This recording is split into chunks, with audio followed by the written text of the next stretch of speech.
Hello and welcome to another exciting episode of the Comic Book Chronicles.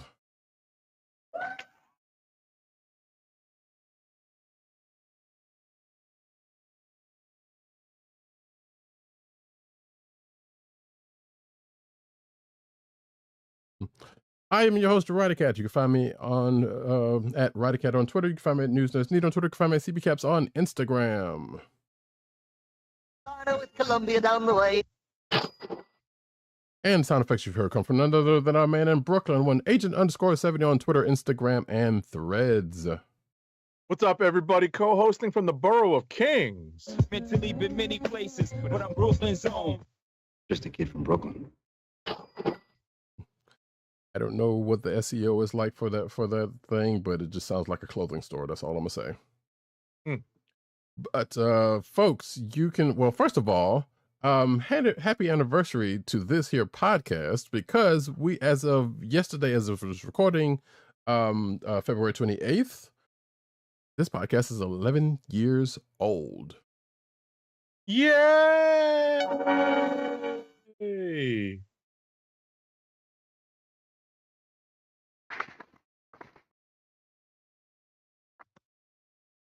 Right. If you saw my social media from yesterday, you saw my tweet where I reposted the first ever Comic Book Chronicles, then called Tim Dogg's Comic Book Chronicles, where it was just him Right. for like 15 minutes talking. Yeah, it has been a long road to getting from there to here, if you are an Enterprise fan. Crazy. 557 episodes later. Indeed, and still trucking, folks, as we showing it now. I kind of wish, I'm like, dang, if we had recorded yesterday, it'd have been right on point. Then we would have had the 558. You know, could have said that quite easily. But hey, it still rolls and we're still going. And with that, folks, you can find this here podcast on the Coastal Podcast Network at cspn.us. Do it today. You can also find us on your podcast perusal place of choice, whether it be Google Play, Apple iTunes, aka Apple Podcasts, Spotify, or the Coastal of the Podcast Network's SoundCloud page. Make sure to click like, subscribe, and leave us all the positive 5-star reviews, especially on Apple Podcasts. We're still working on Spotify. Yeah, that's going to be a thing until it's not a thing. So, but you know, it is what it is, as I keep saying. Apparently, folks, you could also find us streaming mostly every Thursday nights, because that is our regular time and place. Thursday nights on the YouTube channel of D-Click Nation. That's youtube.com/DClick Nation, and twitch.tv/Comic Book Chronicles, where we record about 9:30-ish, there about Eastern Standard Time. Make sure to click like, subscribe, leave us positive reviews, and hit that notification button so you know when we are on broadcasting live and direct. Put timers on some of these commands, because that would be absolutely perfect.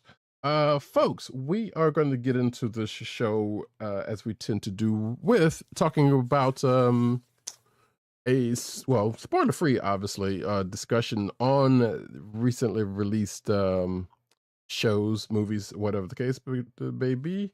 And in this case, we are going to be talking about Season 3, Episode 4 of Star Wars The Bad Batch, which actually I totally forgot the name of that quickly. Oh, we're looking it up now, folks. We are absolutely looking it up right now. As I'm pulling up the Disney Plus, Yeah, I'm Roddykat is probably just the Googles. actually, I was going to do the same thing, but I'm not. But when that fails, which it did, I go to IMDb. I've got multiple devices in front of me, so I can pull it up. Let's Well, see here. multiple screens, a different approach. There we go. Oh, that's right. No, we're not starting the Bad Batch. I wanted to get to the next season. That's so fun. Started playing. Yes, a different approach.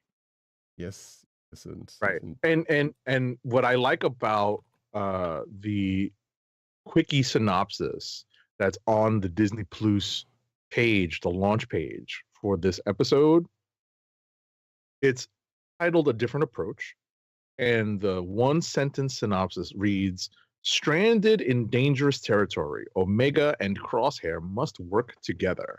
That's the whole episode. It's the entire episode. Pretty much.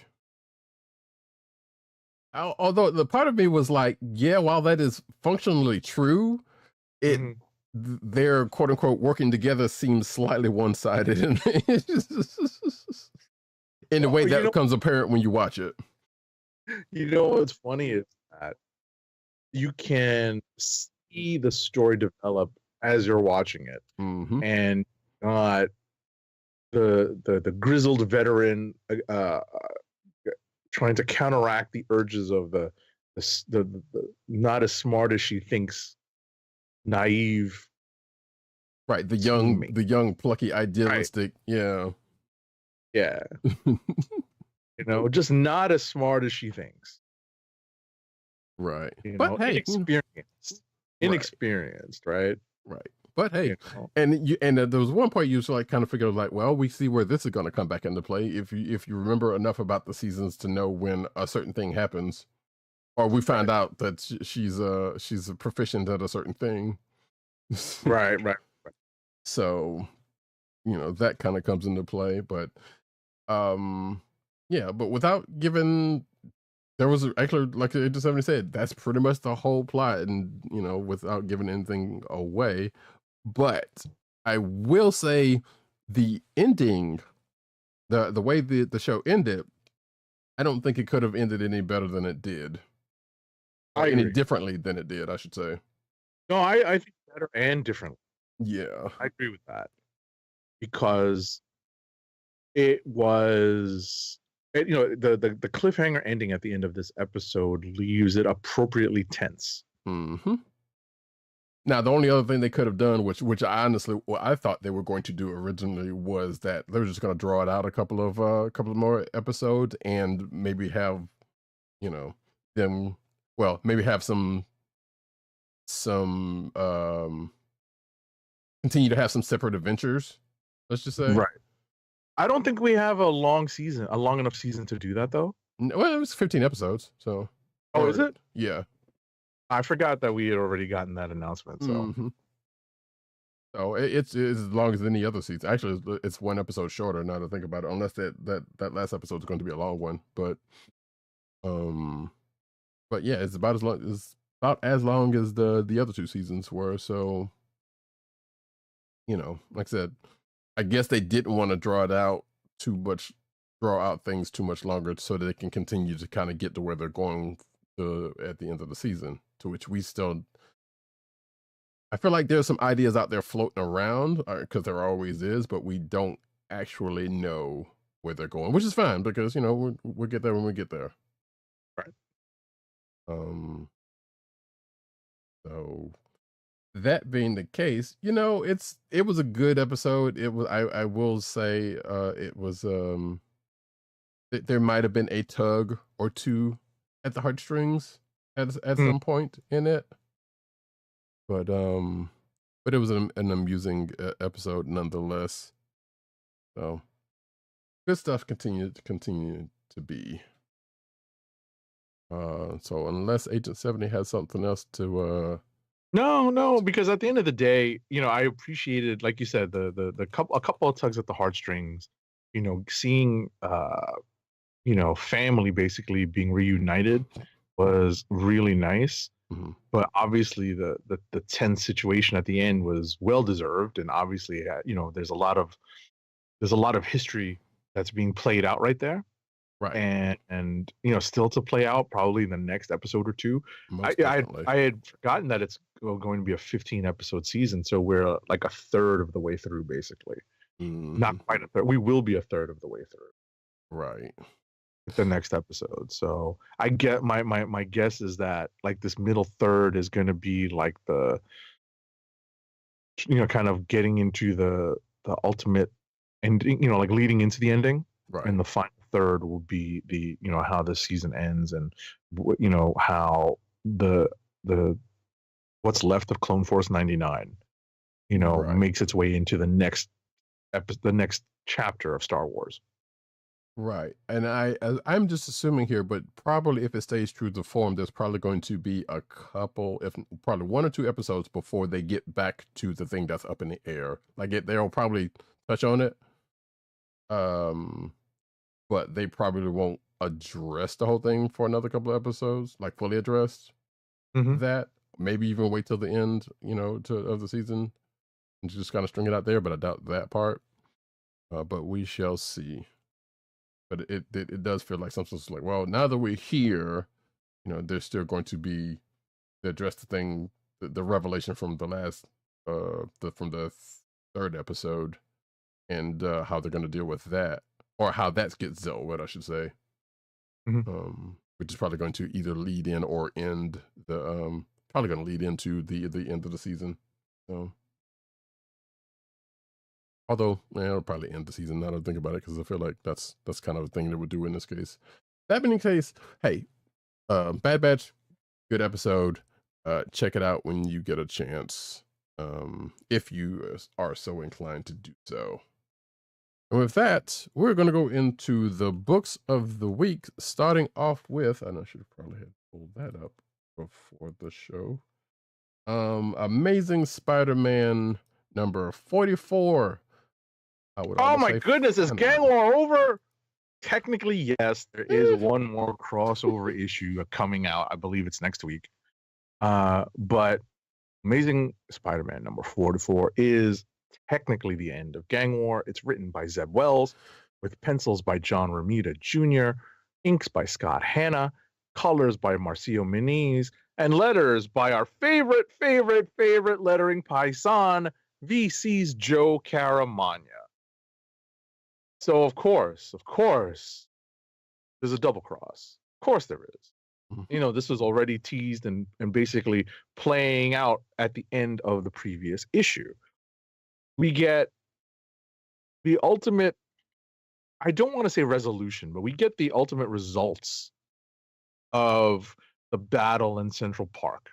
We get to see who makes it out of there. We also get to see, believe it or not, all of the disparate and varying crossover tie-in miniseries come together with some explanation of what's going on. We don't get to see Cloak and Dagger, though, and that's kind of disappointing. We do get to have a couple of fun lines from the former Iron Fist and Shang-Chi. Right. Danny had some feelings about about a situation. Because at first I was like, wait, when did that happen? But I guess if you think about the end of Luke Cage's miniseries, you can kind of piece together what potentially happened. But there's still part of that doesn't explain how that came together. But then again, I guess it depends on where you're coming from. If you're coming from Shang-Chi's book, then the explanation is kind of sort of there, but also in Luke Cage's book. Right, exactly. Kind of not. But also if you go to Luke Cage's form, that is where at least what was said kind of comes together, but doesn't explain part of it also. So it's like, it's weird. Right. So I had avoided, I can hear, whatchamacallit, myself reverberating because of the software that Roddykat is using. But I recalled how the Shang-Chi miniseries ended, where Shang-Chi's like, they're gonna know I'm down with them, right? I'm really their friend. Right. I had stayed away from the Luke Cage crossover because of that awful costume, and I see that he ditched it for the most part here. John Romita Jr. art, that awful mask, right? Ditch that. So I kind of want to go back and see how, see if there is a tie, as you say there is, and see how it does tie together. I'm going to say you should, because it gets, I would dare say, without as much hyperbole, a little ridiculous. But at the same time, I feel like that kind of covers partially what came up here, but it still doesn't bridge the two. So like I said, but but yeah, the fact that, and actually, a matter of fact, I'm just going to go ahead and say, despite what we are being led to believe because of the checklist and whatnot, I'm just going to go ahead and say the gang war is over, and whatever that book is left, or that book that is left, is just doing what another book from this week, which I will talk about later, is doing, and just kind of sweeping up, and going on the way out. Basically, because I can't see, from what I remember reading of that Daredevil book, like outside of what was just germane to what was going on in that issue or in that book, anything pressing for, the stuff that's already happened in this issue of Amazing Spider-Man. Put it that way. Right.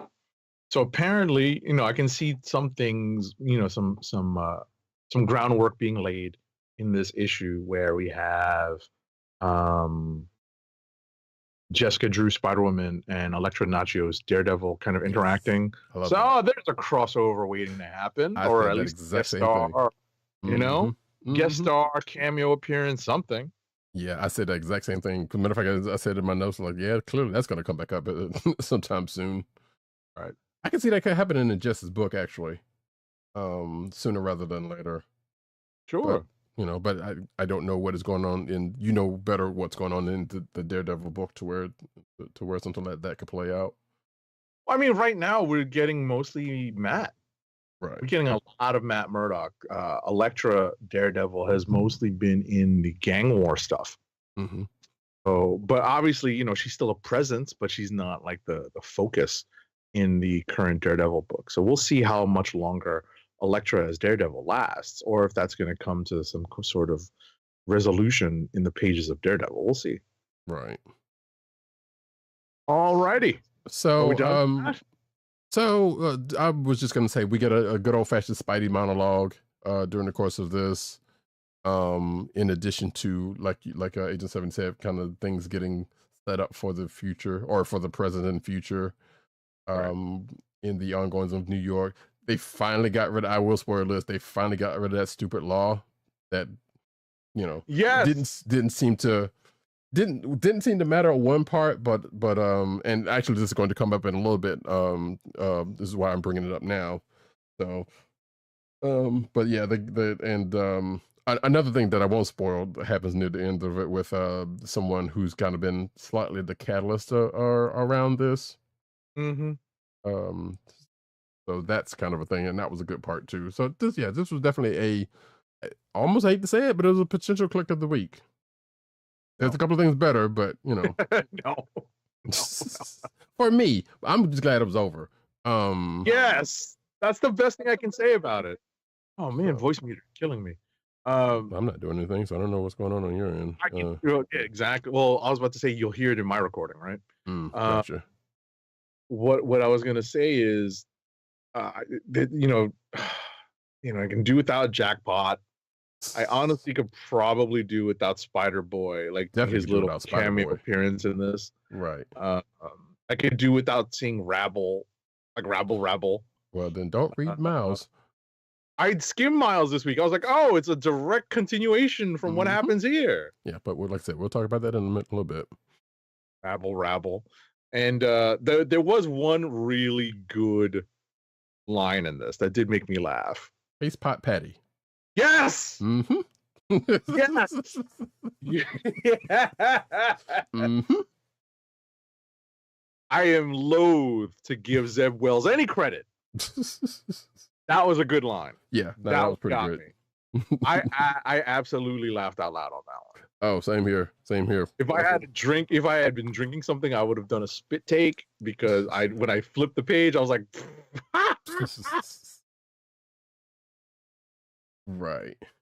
God. So, but yeah, like I said, there's a couple of things in it that was like, all right, that makes it a fairly decent issue, but at the same time, like I said, I'm just glad this is over with. It has gone on long enough.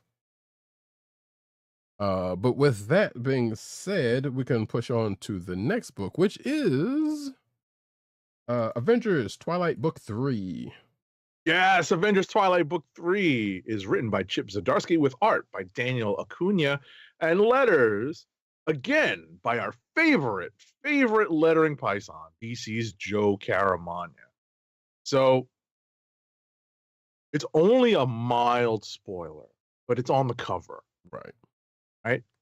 What these covers have highlighted, at least the Alex Ross covers, the main covers, the Alex Ross covers have highlighted some of the players that have some of the characters that play relatively prominent roles in each issue. So far, we've had Cap, obviously, who's basically our central character in this story. We have Iron Man, but it's not the Iron Man you think it is. And the cover for the third issue is Kamala Khan, Ms. Marvel. Did they call her Captain Marvel? Had she taken on the moniker of Captain Marvel at this point, or was she just still Ms. Marvel? I don't recall them saying either way. I don't think they said either way. I don't think they did. But this is definitely click of the week candidate for me. Same. I enjoyed reading this. There are, you can see some of the character twists and character turns, from heel to babyface and and that's a very much a wrestling thing. But you can see things happening as perspectives change. You can definitely see that happening, and there's a lot of, believe it or not, there's a lot of internal dialogue here. Internal monologuing, really, but it's kind of a dialogue between like old Cap and new Cap. Like, this is the way how things used to be, and this is the way it is now. And that's kind of how I read it. But a lot of the internal monologue and internal commentary, the running commentary that Cap has in this, is great.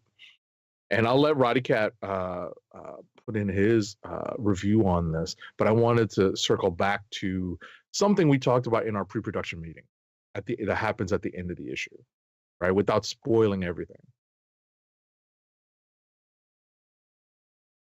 Go ahead. Oh, I thought you was gonna. Okay, yeah. So yeah,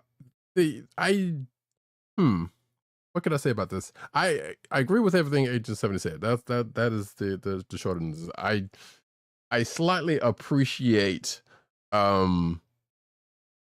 some of the things that this book did in terms of like I said, the changing of the mind and possible changing of a moniker that goes in a certain section.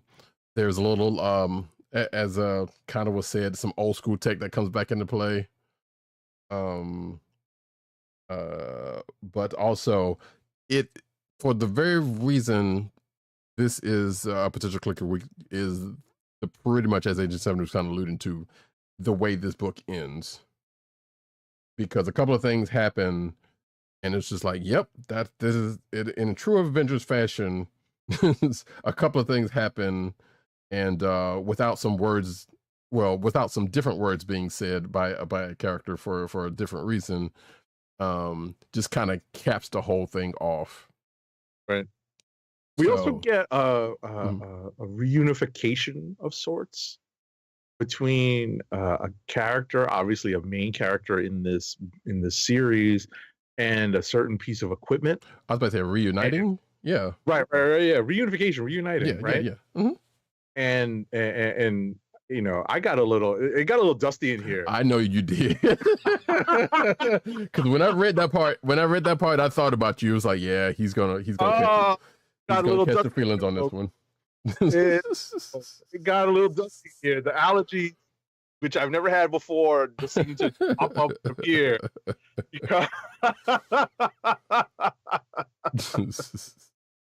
When I read that sequence, I was like, "Oh." Mm-hmm.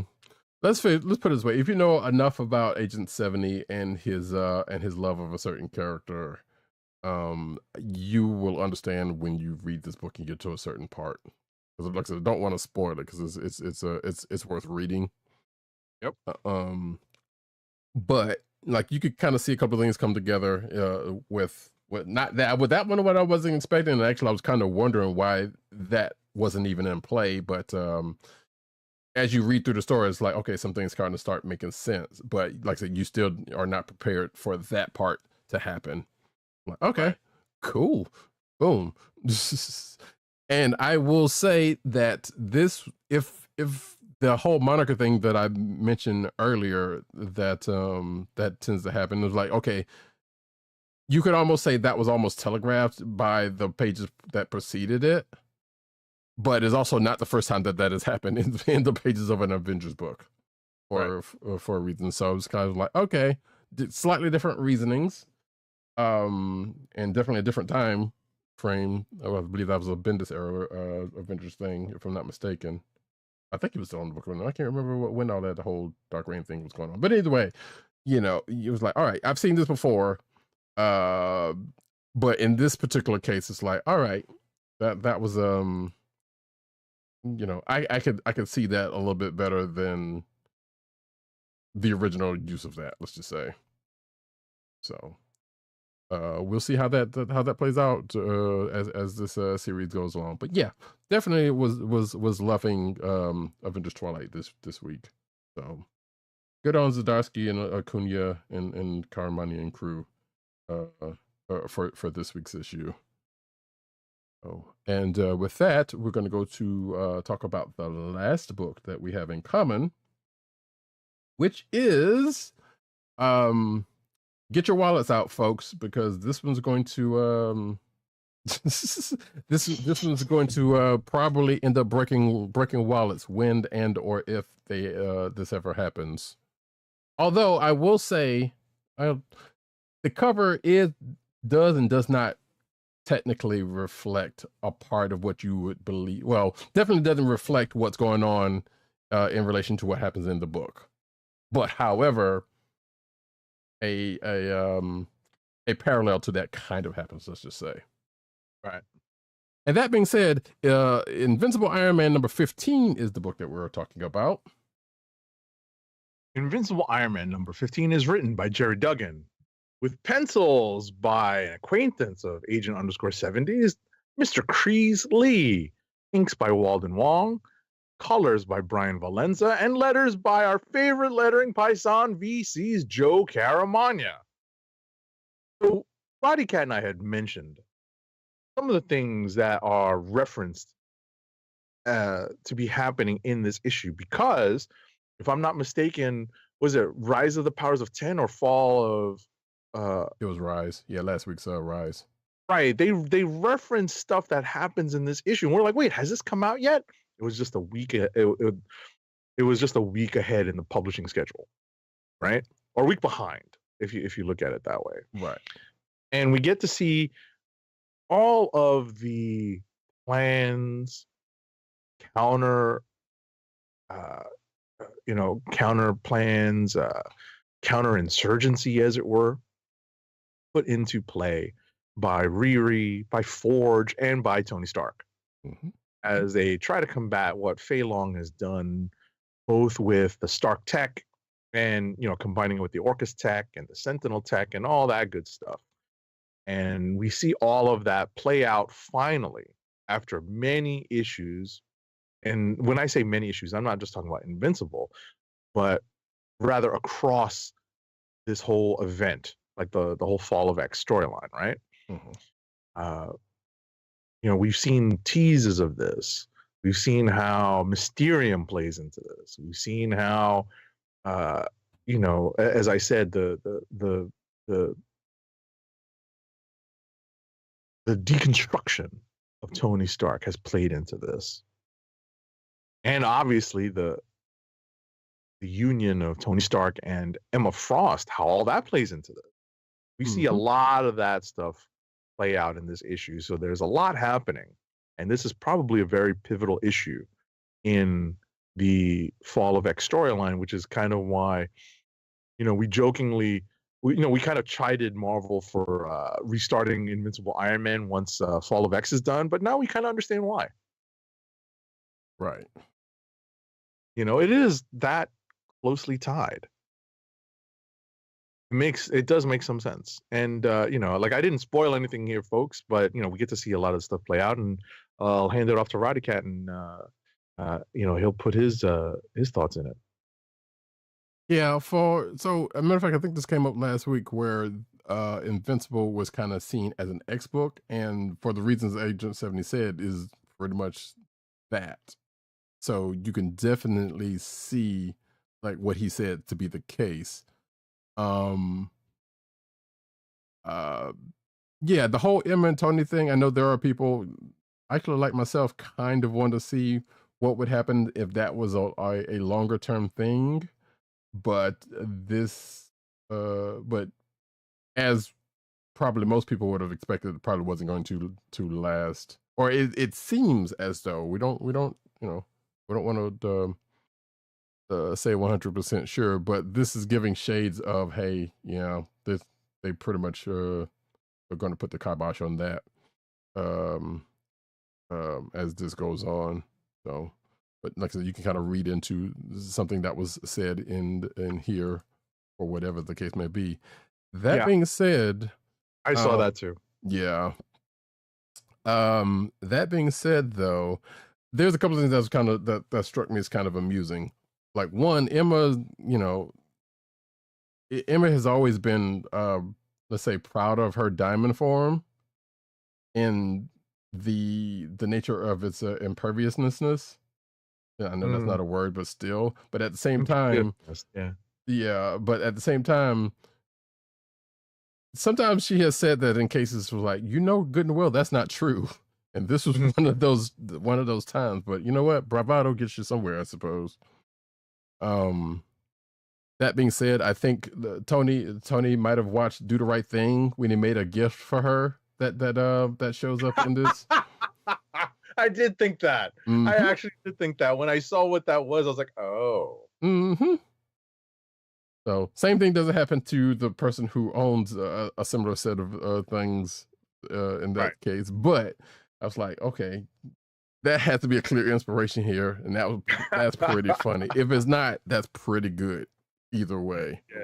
Yeah, that was pretty good. Good. Emma brings up an X adjective, so I guess Tony's down with the crew because, folks, spoiler alert, not quite a spoiler alert because you still don't know what it looks like. We get the introduction of a new Marvel Legends figure. I mean, a new armor for Tony Stark.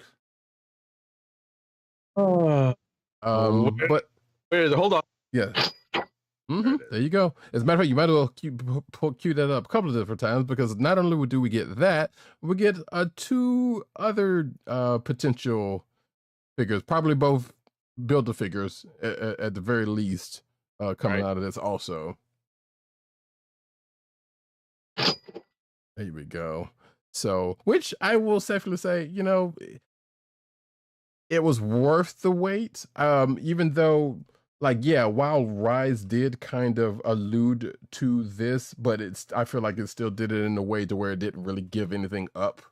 Like, it was kind of vague enough to where it was like, okay, well, we don't know was the case, but it did have you wondering, as it did us when we talked about it, like, wait, did the new army show up already? But it did not. It's just that they were alluded to something that they were getting to. Yeah, I think that was purposeful. So, if you are curious to see this new joint in action, well, guess what? Look no further, folks.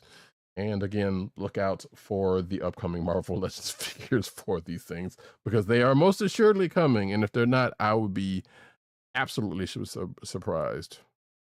Also, one last thing that might be a slight spoiler. If you're a Mac fan, you might appreciate what is coming. That's all I'll say about that. Mac fan? Mech. Oh, Mech fan. Yes.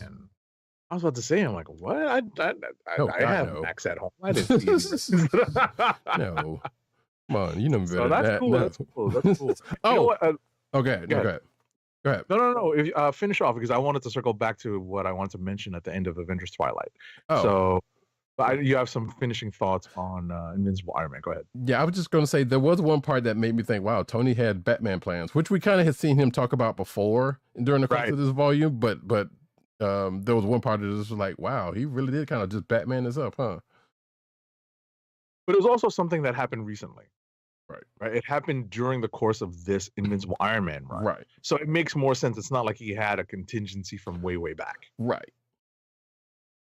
You know, I mean, we all know that, you know, they've constantly been trying to put stuff in place to counteract telepathy and also Magneto. So, you know, that's obviously been a long running thing with Iron Man. So anything else on Invincible Iron Man? Nope, I'm good. I just wanted to circle back to what I was referring to in Avengers Twilight at the end, where I'm not going to spoil what happens, but something happens that I wish happened more often in the MCU. That being a certain wielder of the living lightning, not the character, but, you know, a character who can, you know, wield lightning, basically at will, bringing down Strike. And we saw it happen in Endgame, but it was because Cap had, you know, the ability to do it. We didn't get to see that a lot in the MCU, and I kind of wish we did. You know, like really bring down like an unnatural lightning strike. That would have been kind of cool. You know, as like a cool finishing move or something, you know? Gotcha. So, but that's it. That's all I wanted to mention. All right. Gotcha. So that was Invincible Iron Man 15. And now, oh Lord, I misspelled that. I didn't even see that. But that's fine. We're going to go into rapid fire reviews now. Oh yeah, those are the 3 books that we had in common. Mm-hmm. All right, rapid review time. Rapid reviews. I ain't got time to bleed.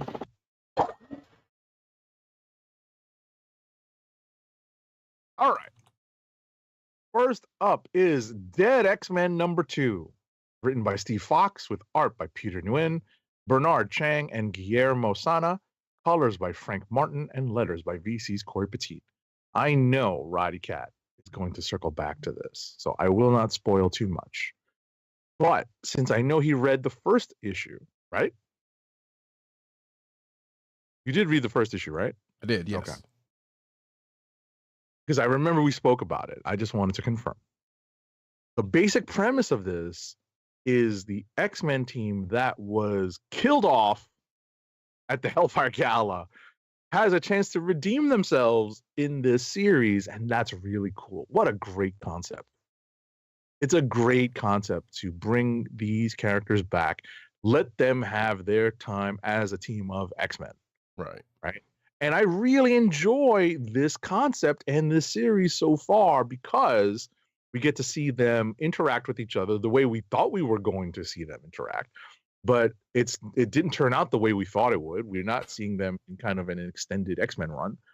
They're probably not going to be the X-Men that are going to be leading, being the face of the mutant population once all of this is said and done, this Fall of Krakoa stuff. Right.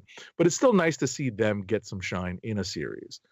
And a lot like what Roddykat and I talked about in our pre-production meeting. We did not get a chance to really say this in other issues, in other stories so far in this episode. But all of the things that we've kind of said this in other episodes, all of the things that were kind of tangential in the Krakoa storyline, stuff that didn't necessarily affect the main story, like the edges of Sins of Sinister, the edges of Swords of X. We're getting to see a lot of that stuff come back as the Fall of X stuff wraps up. And we're seeing a lot of that in Dead X-Men. Right? We're getting to see, a couple things here, some alternate stuff here, some Moira McTaggart stuff playing out here. And, kind of how everything makes more sense now that we're seeing, I guess, what was conceptually on those recap pages being played out. That's what I'll say without spoiling anything. Like you can see, I'm kind of dancing in between the raindrops, but that's how I would describe, the benefit of reading Dead X-Men so far. You know, it's a good read. I actually enjoy it. Giant Size Fantastic Four #1 is written by Fabian Nicieza, with art again by acquaintance of mine, Creasley, colors by Arif Prianto, and letters by VC's Joe Caramagna, our lettering Python, who's awesome. So, this is actually an in-continuity Giant Size Fantastic Four story. I guess it's the equivalent of an annual. So, it is based on some, let's just say, it's based in the current storyline, with the FF kind of being on the outs. So there's a little bit of backstory related to that. At Matt Wang 97 would be happy to know his favorite Avenger is in this issue. None other than Stingray. Because, guess what, folks? There's underwater stuff going on in here. That's why Stingray's around. So it's, believe it or not, this issue is actually pretty fun. It is, in fact, the first appearance of a new character, and it may you may see people buying this issue just for that. So we'll see where this character pops up next, but I can foresee speculators scooping up this issue because it is the first appearance of a new character. Next up, hold on, before you go on, is there a potential MCUification in a slight way? I hadn't read the issue yet, so I don't know, but the cover is kind of giving me something, and I'm not sure. Not really. Okay. Not really. It's very much based on old school, very, very much old school FF related underwater stuff. That's that without spoiling, that's how I'll put it. Okay. All right. FF connected, FF related underwater stuff. Right. And if I say FF related underwater stuff, there's one character very much central to that concept that's not Stingray. Yep. And that part I knew because I read the flavor text on this issue. So right. Immortal Thor #7 is written by Al Ewing, with art by Martin Kokolo. I say Martin because I see where the accent is, and what's his name? Gabriel Iglesias pronounces his friend's name that way. Martin. Colors are on this issue are by Matthew Wilson, and letters are by VC's Joe Sabino. This is another candidate for Click of the Week for me. Al Ewing is always rocking it on Immortal Thor. This issue, no different than, it's exemplary. It invokes and adapts some of the actual Norse myths and weaves them into this story. And we do, touch base with the good folks at Roxxon and Dario Agger and the Enchantress and and believe it or not, the Executioner, Scourge. That's a mild spoiler, but the strength of this issue is the writing. The strength of this issue is the art. It's just overall very, it's so good. There is a laugh out loud moment, believe it or not. It may not be Paste Pot Patty, but it's very close. When Roddykat reads it, he'll know what I'm talking about. So I'm hoping he gets to it soon. Very much a candidate for Click of the Week for me. Last but not least for me is Resurrection of Magneto #2, also written by Al Ewing, with art by Luciano Vecchio, colors by David Curiel and Jesus Bertov, and letters by VC's Joe Sabino. Another issue I know Roddykat is going to circle to, because it is probably one of the more integral stories that one of the more integral stories that's part of this kind of last hurrah of the fall of X. And it's Al Ewing. It's effectively written. There's a lot of really really strong character work between Aurora and Magneto. And one of my favorite parts of this issue, there's an interesting turn of events in this issue, but somebody, not Aurora, says something to Magneto about, so which name is he going by now? Is it Max? This Max Eisenhart name that is weird, right? Thank you for I'm like, somebody is who it addressed Eric? it. Right. What's that? I'm glad somebody addressed that. Right. Is it Eric Lenscher? Because that's what we knew, right? Or is it Magnus? Like, I love, when this panel happened, when this interaction happened, I was like, yes, finally. Can we figure this out, please?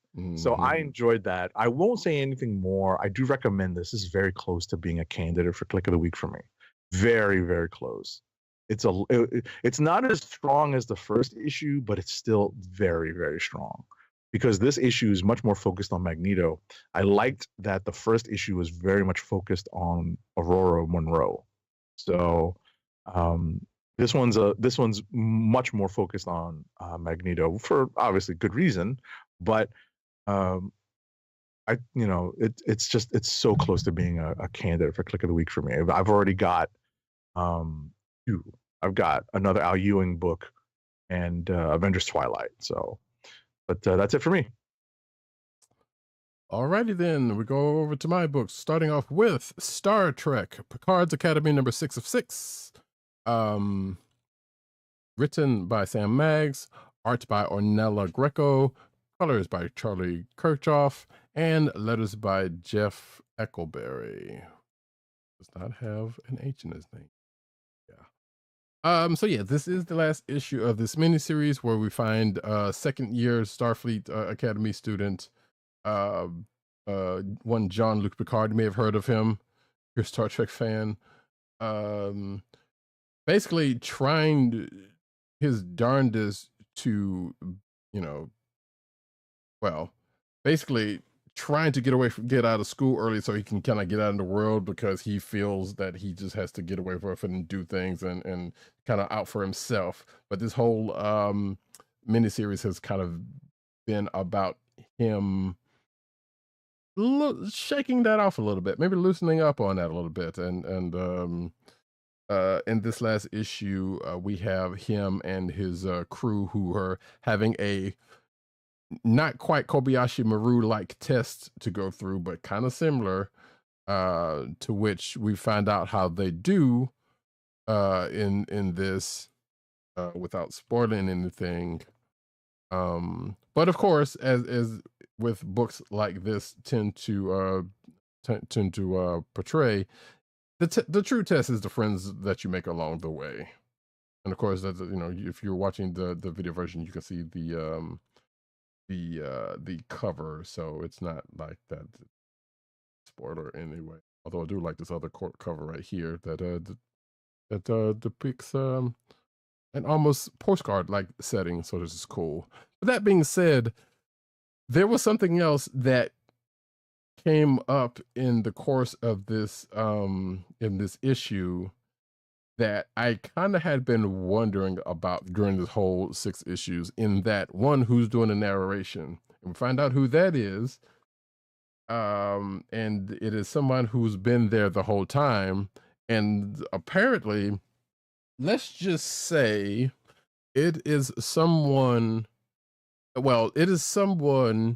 who hails from a familiar part of Star Trek that I didn't really pay attention to a thing until this issue, and I was like, oh,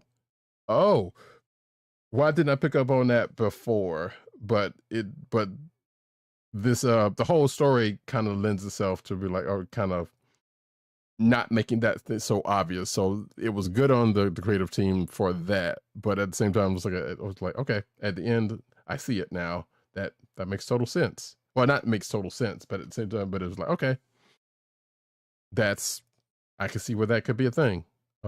So it was a good read. I guess you can call this an all-age book. I'm not sure if they do or not, but it was a pretty good read.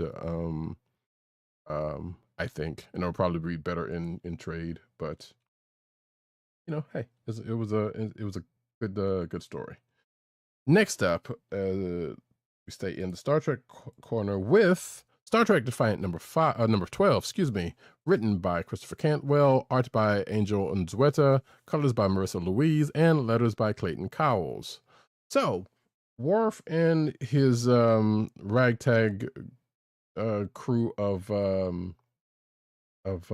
jaded and put upon crew who's been kind of doing Starfleet's dirty work kind of partially comes to an end, but also starts up something not new, but kind of continues on with his. And I say that is because they had been tasked, they had pretty much been disavowed and started working for undercover for Starfleet as kind of bounty hunters, going after a few folks that if you know enough about Star Trek lore, you might be familiar with in in a couple of cases.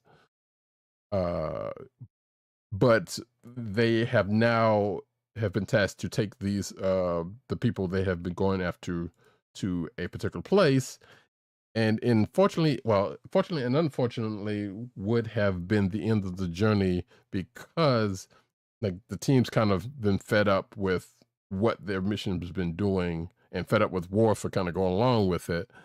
But at the same time, he's kind of had some feelings about the whole thing himself, which come out during the course of this particular issue.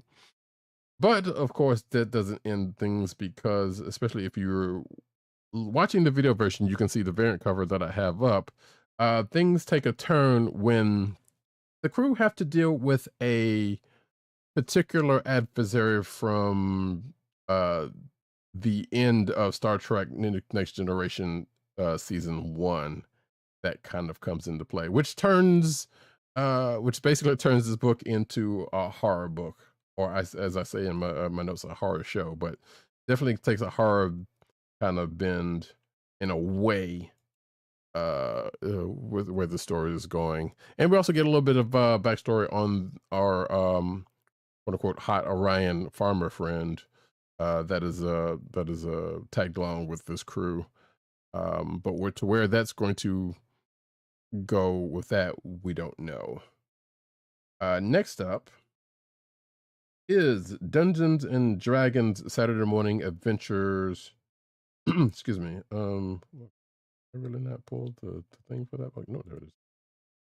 Dungeons and Dragons Saturday Morning Adventures 2, number 2 of, I'm not entirely sure how many issues it is, but probably 4 or 5. Written by David M. Boer, arts by George Cambadius, and letters by Ed Dukeshire.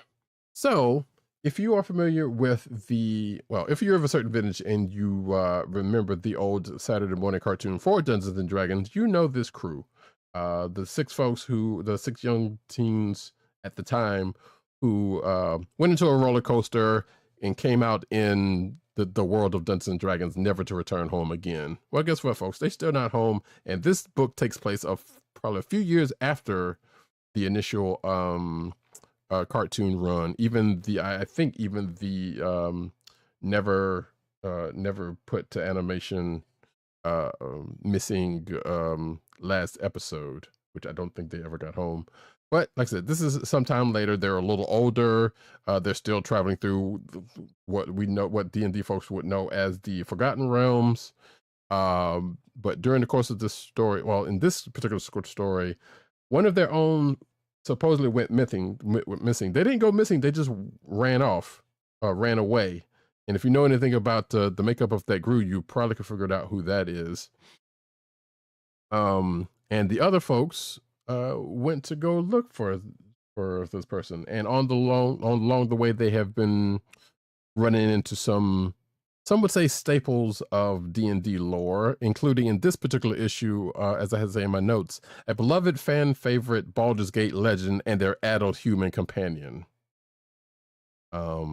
Which I had only heard of these two characters for some odd reason, but I don't think I've ever played enough of a Baldur's Gate game or read or anything to where to know, but I had seen the name before.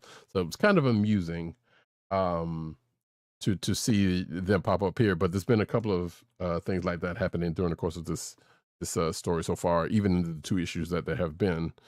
But it looks like the character that they've been searching for may have found a new family, let's just say. And we shall see how that plays out in the coming issue. Next book is Green Arrow number 9 of 12. Written by Joshua Williamson, art by Sean Isaacs, colors by Romulo Fajardo Jr., and letters by Troy Pateri. So we get a little brief catch up with the most recent DC event, that being Beast World, and this issue seems to be laying some slight groundwork into going into the next event that is Amanda Waller centered, as we talked about last week, because Green Arrow Ollie is looking for one of his fam, and he goes to a newly taken over Hall of Justice, which was just taken over by Amanda Waller and her crew. So, which is also kind of funny because guess what? A similar thing happens in the most recent Suicide Squad video game, for different reasons. Right. That all happened at the end of that Beast World miniseries event. Mm-hmm. So they kind of call back to that and going into this, to where Ali goes to infiltrate the Hall of Justice because he's looking for Arsenal, and ends up getting slightly ends up getting part of what he went in there for, but also, as the cover, if you're watching the video version, is suggesting, might also be a thing that is happening. Because we also find out that Amanda Waller is in league with one of Ollie's adversaries that you probably might know a little bit more from the Arrow TV series. Speaking of that, someone else that was probably more prominently featured in that TV series shows up in this book that I forgot was actually made into an actual comic book character. So that was actually kind of funny in itself. And at the end, something comes up that I hadn't seen about in a couple of years, but Waller wants something from a particular place that was a part of an event from a couple of years back. She wants Ollie to go get it because it contains some things that she wants, let's just say. Almost Batman-like things that she wants, I guess you could say. Next up, if you think I just gave away the whole book, I kind of didn't. So I know it might seem like that, but yeah. Anyway, next book, Duke, number 3 of 5, also written by Joshua Williamson, art by Tom Riley, colors by Jody Belair, and letters by Russ Wooten. So yeah, this is in the G.I. Joe universe. This is Duke. Y'all know the character.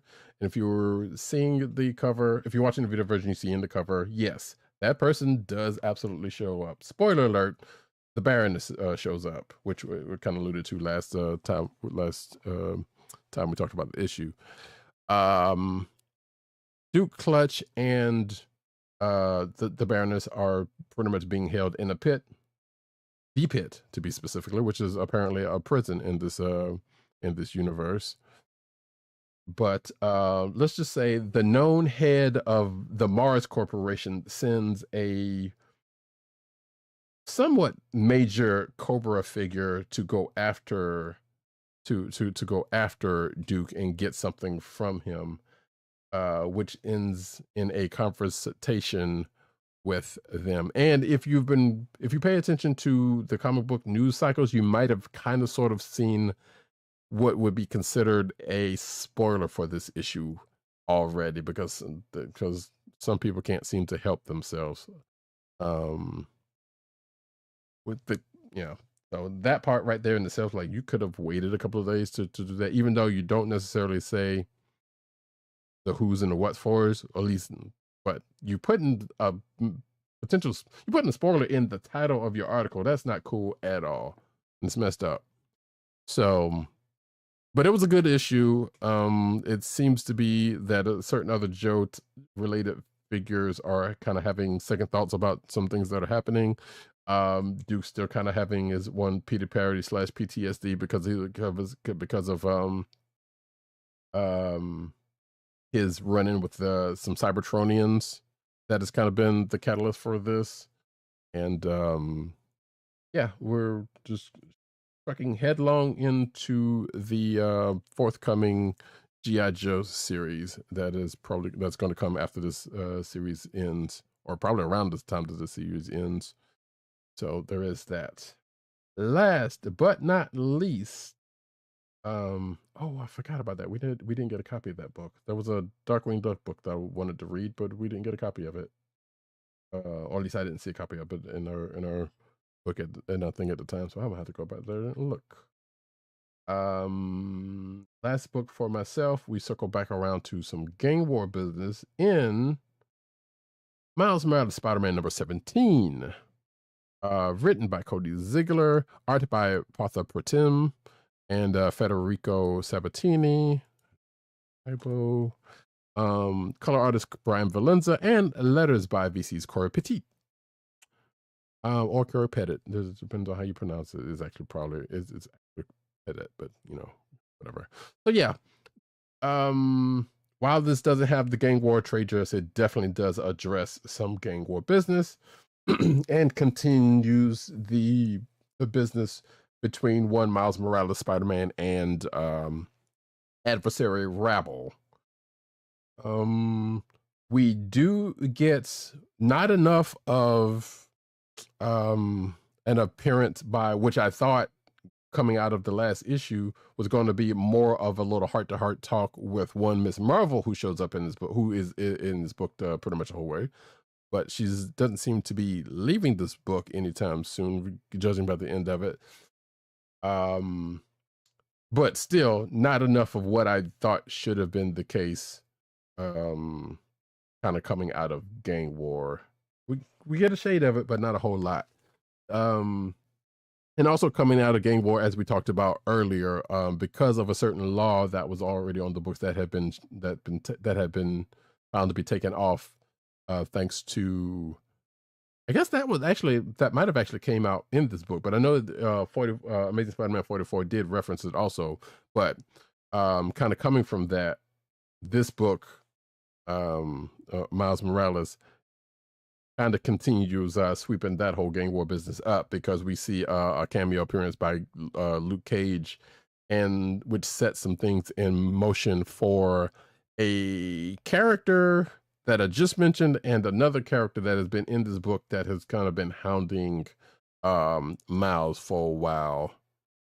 And we're going to get we see starting the setup of what's going to happen with that, and this all leads up into next issue's 300th issue of Miles Morales Spider-Man, which sounds like it might be a big to do. Well, not just because of it's the 300 in a issue, but sounds like it's leading up to a big thing between the aforementioned Miles and Rabble. So, but we should see how that plays out when that is the case. And that is it for myself. Clicks of the week. Clicks of the week.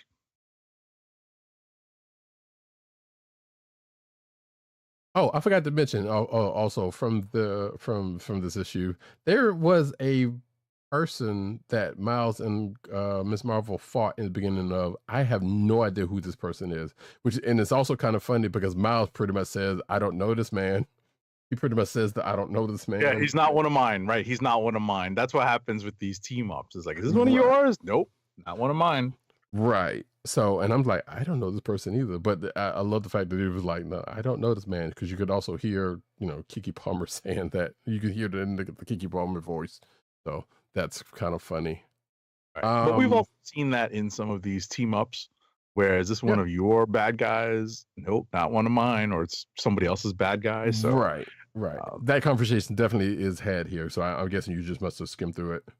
Yeah, no, I definitely skimmed it. Yeah. Oh, like oh, too much rabble for me. Anyway, rabble. All right, so I've already said what my candidates are. Do you have candidates? Do you have a clear? I think I do share yours with Avengers Twilight Book 3. What was the other one actually? Duke number 3 was pretty good, and Invincible Iron Man was probably my third. Gotcha. Although Dungeons and Dragons, I love that because of what it is, but it's those are the three that really stood out for me.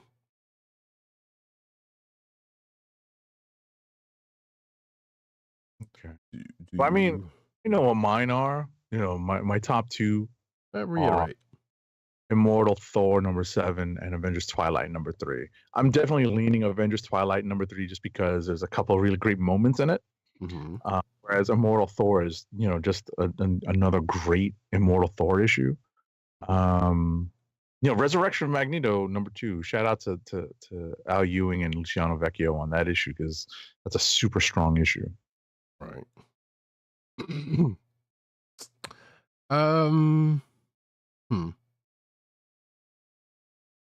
Honestly, I think I'm just going to go ahead and say, put it out there. And actually, probably slightly surprising, but not probably as much. Avengers Twilight Book 3 is going to be my actual flick of the week. Surprise, surprise. Yeah. This is a 2 for 2 week because I go with that too. Oh, nice. Nice. It was just a solid book all the way around. And like I said, once you get to the end, it was like, okay, this has got that Avengers book feel that you know and love if you are a fan of the Avengers, such as I am, and in some part Agent 70. So yeah, he is more so than who shows up at the end, but and the way they showed up at the end, but still. Well, even the subtext. Right. Even the subtext, because there's dialogue between James Stark and Cap, and basically Cap says something, and it just makes all the sense in the world. You know, it circles back to something that happened earlier in the issue. You know, you don't completely understand it, but then it makes complete sense. Right. So, yes. Alrighty. Sometimes you just need a little prayer. And with that, folks, we're going to go into the news, but first, let's get an ad read out. Our first ad read of the night is for Funko. Fun is first sight. It's your home for exclusive collectibles such as their world-famous pop vinyl bobbleheads, apparel including t-shirts, hats, and socks, and brand merchandise including their custom DIY pop figures, art books, and skateboards. And now the listeners of the Comic Book Chronicles can enjoy 10% off your entire purchase when shopping at Funko. To place your first order with 10% off and to help keep our show free for you, go to our network website at cspn.us. That's cspn.us. Then click on the Keep Our Podcast Free link at the top of the page. From there, scroll down to the Funko link and place your order. When you get to the checkout, put in the offer code SHOP10 for your 10% off discount. Funko through cspn.us. Do it today. And now we get into the news.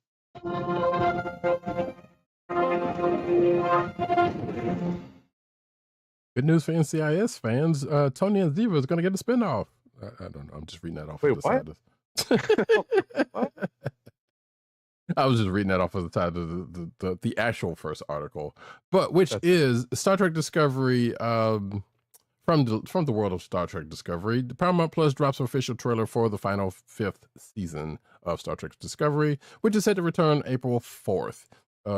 We've talked about it before. It's going to be 10 episodes, and according to this article, will stream at launch with new episodes dropping weekly on Thursdays.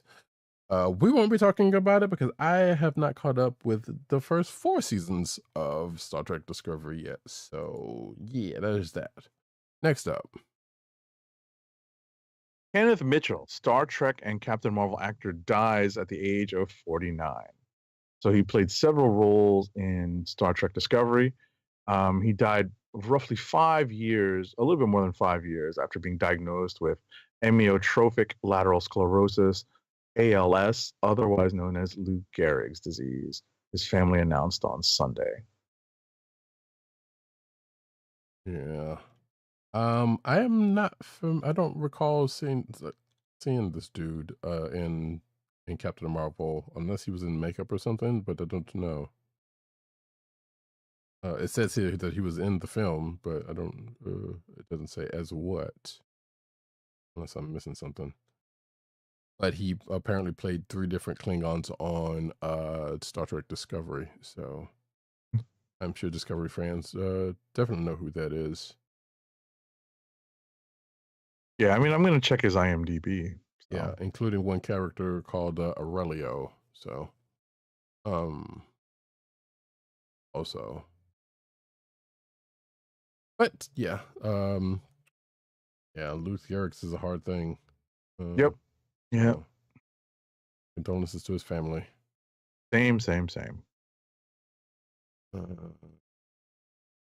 Oh, he played Joseph Danvers. He played Carol's father. Ah, okay.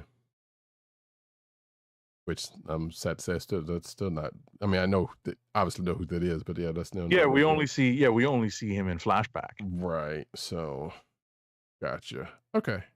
Next up, the Dungeons and Dragons TV show gets first positive update after Honor Among Thieves, which I still haven't seen. Box office struggles. Apparently the CEO of Hasbro is confident in the future of the Dungeons and Dragons franchise on screen, particularly the Paramount Plus TV show. This is from the summary of this article. Apparently, despite the underperformance of Honor Among Thieves, apparently I've heard good things about this from like D&D actual D&D fans. Mm-hmm. So the underperformance is probably because it's on Paramount Plus and not that many people have it. More so than it actually did any. I mean, that it was actually not good or whatnot. So yeah. Although wait, it did hit movies before it hit Paramount Plus though. Yeah, I mean, Honor Among Thieves I think is on Amazon right now. Probably is, but yeah, and I think it is. Yeah, it's I think it's doing split business. Because the last time I looked on Paramount Plus, I believe it is also still on there. But nevertheless, yeah, apparently there's still hope for the TV show that they've been talking about doing, and possibly another sequel to the movie, which I had heard rumblings of the case. This is coming out of an earnings call that apparently comicbook.com kind of had an ear in on, where these remarks were said about how it did and whatnot. So, cool. Next up. The Super Bowl video for The Boys Season 4 suggests that 2 characters from Gen V will likely appear in the upcoming season, potentially as replacements for major soups who left Vought in Season 3. Okay. But I know that doesn't mean much to Roddykat because he's not up on The Boys. Nope, not so much. Cool. So, Invincible releases first clip from season 2, part 2. Which at this point if you are a fan of that show, you've probably seen it already. But yeah, why is going on tonight? In promotional material for the next round of someone else needs a drink tonight. That would probably make things worse knowing me. But in promotional material for the next round of Invincible episodes, Mark won't only have to deal with the aftermath of the Viltrumite fight, but also with an old villain who has received some major upgrades. It goes on from there. We don't have to. But yeah, there's that. I'm still looking forward to it. I'm not seeing. I don't remember if we got a date for when the next part, but I know it's no. We did March 20th. We did get that actually. So I take that back what I just said. Next up. So we get a big update from Kirkman regarding the Invincible movie. So it's going through the pipeline slowly. Kirkman revealed to IGN the strikes and everything put a pause on things for a while. I'm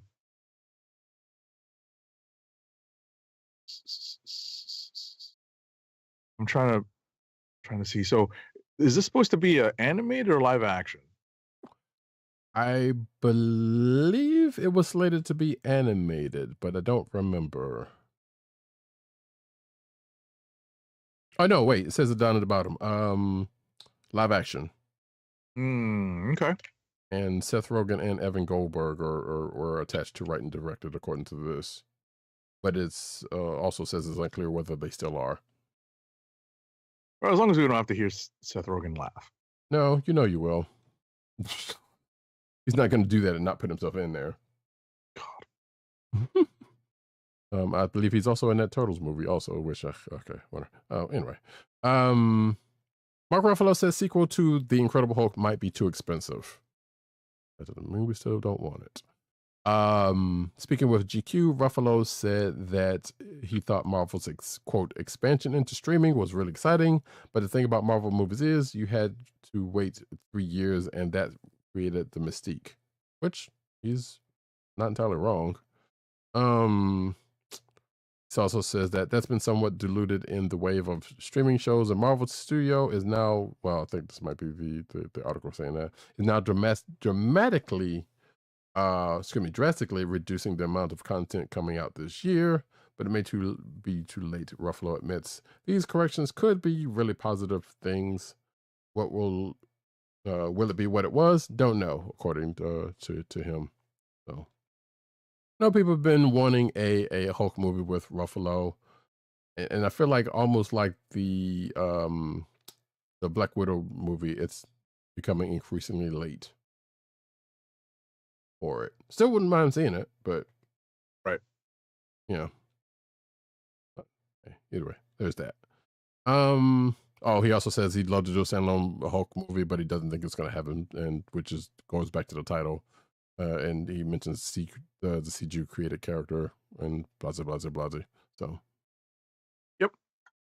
Next up, Reacher star Alan Ritchson says that he lost out on the role of Thor, after not taking the audition seriously, and he assumed Marvel cared about looks over acting.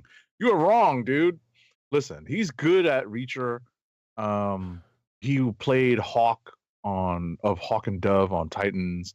He was obviously Aquaman on whatchamacallit, Smallville, right?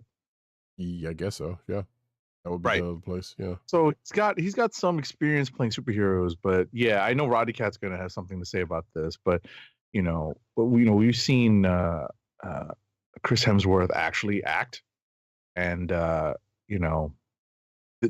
Ritchson doesn't have that kind of range. I know Roddykat has something to say about that. Well, the only thing I was going to say was what I said before the show to Age of 70 is that, yeah, but we didn't know that about Hemsworth until he got that opportunity to do so, and his comedic chops. So right, comedic chops more so than anything, but right, at least, I mean, I still, I remember his turn, as brief as it was,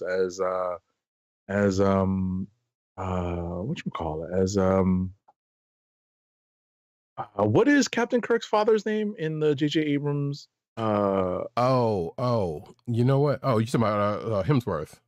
Yeah, that is weird because he looks totally different, and it wasn't that far in between him doing that and he just wasn't bulked up, right? Right. He was still big, but he wasn't bulked up. Right. But that's him, and he does a great job in that, even if it's just like a 5-minute role. Yeah, it was pretty brief, and also because of what they had him in. Yeah, you weren't really showing anything. Plus the haircut, it was like, yeah, you really couldn't tell that was actually him until it was like, oh wait, really? That was him. Yep. So, but yeah, I kind of agree with you there. I was going to say about the Ritson thing. I don't think he's that far off, honestly, because also, let's face it, Hemsworth is a good-looking dude, and a lot of people have said so. And I'm pretty sure a lot of fans of the Thor movies are because of that. Yeah. Or I should say, some more converts to those movies were because of that. Right. So Ritz is not entirely wrong, but yeah, that was the fact that you just kind of didn't, kind of overlooked it or didn't think that much about it was kind of an oversight. But as I said, and I think Agent 70 said before the show, we were better off. No, Agent 70 said it actually. We were better off. Yep. In the long run. So definitely. Shout out to Von Gloom who showed up in the chat to come out. How the heck did I miss like most of the episode? That's all right, good sir. We're still here, and the archives will be there for you also. But welcome in, happy to see you. Next up though, I'm going to say this is me. No, I'm reading this now. Like, oh no. Oh yeah, part of it. I just yeah. I wouldn't even. There was one part of this I'm not even. Oh, Obviously, no. for obvious reasons, not even going to put into it, but it's right there if you're watching the video version. Oh, oh. Hey, folks, it's almost Morbin time again. So yeah, so new on Disney Plus in March 24th. Some of this is all kind of news we already knew about. X-Men 97 we know is going to start on actually I believe March 20th as well. Morbius also is coming to Disney Plus on March 1st, so that is actually in a couple hours actually. Yeah, because it probably won't be at midnight, because we're almost close to midnight as we're recording. But yeah, so midnight Coast, but it'll be midnight West Coast when it right. So it'll be about 3. So yeah, Morbius hits Disney Plus on the 1st, as I said. It's like the Bad Batch, which is ongoing. I'm skipping that March 15th business, but definitely, as we have said before, X-Men 97 premieres on March 20th, and I think the new part of the news is that new episodes of X-Men 97 are rolling out weekly starting then. So hey, you can wait till Saturday and get your Saturday morning cartoon back on again, I guess, if you want to go that route. Actually, wait, what day is this? That's probably a Wednesday, isn't it? Yep, it is. So March 20th is a Wednesday, and it's going to come out Wednesday after that. And actually, I just realized there's some news I probably should have moved closer to this, but that's quite all right, as we will find later. Next up. So we're going to file this particular story that I'm about to do in. Yes. This is firmly in the rumor category. Marvel Studios and Sony Pictures are currently in the process of developing Spider-Man 4 with Tom Holland set to reprise his role. We have no idea what the story is going to involve, but a new report has surfaced from a Hollywood insider who says the live-action version of Miles Morales will make his debut in the movie. There are no other additional details to share, but it makes sense to eventually introduce Miles. Right. And also we already saw his Uncle Aaron, and we kind of got teased at the potential of that happening anyway. So right, could be something to it, but it's still, as Agent 7 said, firmly in the rumor camp. Plus, I feel like they kind of needed to address the end of that last movie. What happened then? But then again, that would probably start off a whole new ball of wax either way. Wait, what do you mean? Meaning, well, I guess spoiler for that or whatever. The whole, not really. They don't have to address it, but I feel like they would. The fact that, hey, no one knows that Peter's Spider-Man anymore. In fact, don't even know who he is. Oh, right. So, well, you know what? It leads itself. It lends itself and leads into stories that can revisit some of the other elements of the Spidey universe.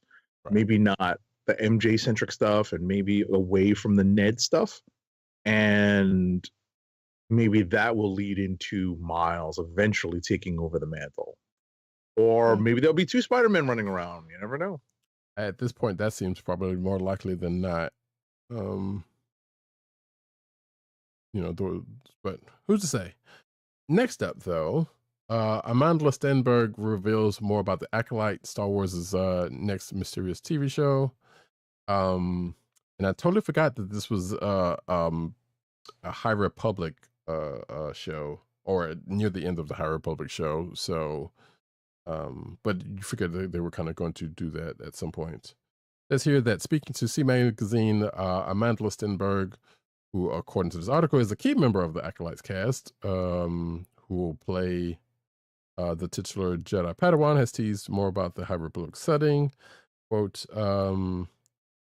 In context of the Star Wars universe, it's a time of great peace, theoretically. It's also a time of an institution, and it's a time of which conceptions around the Force are very strict. And her quote goes on from there. So, I love how this article says, like, Stenberg is unable to say much, of course, joking about Lucasfilm monitoring her every word carefully. Not unlike the Marvel snipers. Yeah, right. Like, I'm sure they got a saber out there, a saber and a blaster out there, but like, hey, watch stuff. Mm-hmm. So, yeah, walk that one back, man. Walk it back. Exactly. So yeah, like I said, I'm pretty sure the Marvel snipers and the Lucasfilm Hidden Jedi are probably one and the same at this point. They cover for each other when they need a day off. When they need a day off. Exactly. Like, hey, can you take this one? I got a thing I gotta do. Can you cover this particular big mouth star for me? Oh my god! Right. They got like 2 or 3 people on Tom Holland, so and Mark Ruffalo, right? Right. Well, I think Ruffalo has learned at this point. Yeah. We I can imagine the snipers being like, "Come on, man, we know the whole movie's gonna be expensive. Come on, man, don't say anything more. Don't say anything more." Right. All right. Next up, we are again back in. But I ain't one to gossip, so you ain't heard that from me. So there's a reported film adaptation in the works over at James Gunn's expanding DCU, which adapts the story of the Jurassic League comics, which is the all-dinosaur prehistoric version of the Justice League. So this is reportedly being set up as, let's see here. Does it say animated? Oh God, I would hope so. Yeah, I would hope. Yeah, just to save on costs, right? Well, not only that, but I don't think I want to see anything like that live action especially coming out of that camp. Let's be honest. Right. All right. So yeah, this will be a movie, somewhere in James Gunn's DCU. It's in development right now. That's the rumor. So again, but I ain't one to gossip, so you ain't heard me. Right, and that whole Creatures Commando business that he's doing is definitely animated. So I can't imagine why this, right, would not be right. But again, like I said, still report. So I'm just gonna say oi and move on. Tiny Toons Luniversary Season 2 has a release date, which I did not know Season 1 had already come out. But apparently it's going to be streaming on Max beginning on March 8th. It says here Season 2A, so I guess it's going to be in parts. So I don't know why you would do that to a show like that, but hey, that is all the rage nowadays. Go figure. Actually, I'm going to put this in here because we're going to talk about something in Anime Corner in just a few. Next up, though. So surprise, surprise, surprise. Aquaman and the Lost Kingdom recently met a box office milestone that helped make it a nice capstone to the DCEU. I mean, this is debatable. The movie is a direct sequel to the surprise hit Aquaman, which is the highest grossing DCEU film by a wide margin. So the sequel ended up making approximately $434 million at the global box office. This makes it the first DCEU movie since the original Aquaman to actually make over $400 million. I mean, you know what? You got to look on the bright side, always look on the bright There we go. Life, right? Beautiful. Nice. I love that you pulled that quote. What can you do? Yeah. That's what I said. Wow, I didn't know Agent 70 was a I don't know if say fan or Monty Python fan, but I'm just knowledgeable. I wouldn't say fan. Sure. Fan is very much a stretch. Yeah, I kind of figured this much. But yeah, you're right. And also, I mean, look, first Aquaman movie was actually pretty good. It was fun. I still haven't seen the second one yet, so it was probably bound to make some money. Whether it did it initially, it was was whatever it was. So, Also, some would say the power of Jason Momoa would compel some. Oh God. I don't know if I could say that, but hey, you know, hey, it is what it is. Von Gloom asked asks if was there any word on Bendis' Legion of Superheroes animated, talking about the last story. Legion of Superheroes animated series, did Zaslav cancel that too? I am not entirely sure about that, honestly. It's probably still out there. And he also says that would rather see an animated version of Daniel Warren Johnson's Wonder Woman story arc, which I did not know he had done a Wonder Woman story arc. So that's interesting. All right. I could have sworn we did a story where that Bendis Legion story, Legion series, had been kaput. I don't know. We talk about so many things catching the axe. I would be surprised that would be one of them. But only because, you know, if I recall correctly, and obviously, you know, my own memory could be very much faulty in this case, that everything pre James Gunn has basically been died or put to bed. That's my understanding. Yeah. I mean, we can look it up later after the show. I'm actually looking it up now, but while I'm doing that, I'll take the next one. No, I got it. All right. It's a video game one. You better take this one. It was an Elseworld story. My bad. Okay, so well, I mean that still doesn't mean that it wasn't on the books or anything. So, oh, you saying the Daniel Warren Johnson was an Elseworld story? I got you. Well, still, like I said, that's not. I mean, they still do it if they felt that was the case. But anyway, the Borderlands movie trailer has all the nuance of a Borderlands game. So yeah, there's a trailer for the, some would say, long gestating Borderlands movie, which stars Kate Blanchett, Jamie Lee Curtis, Kevin Hart, and Jack Black, amongst other folks.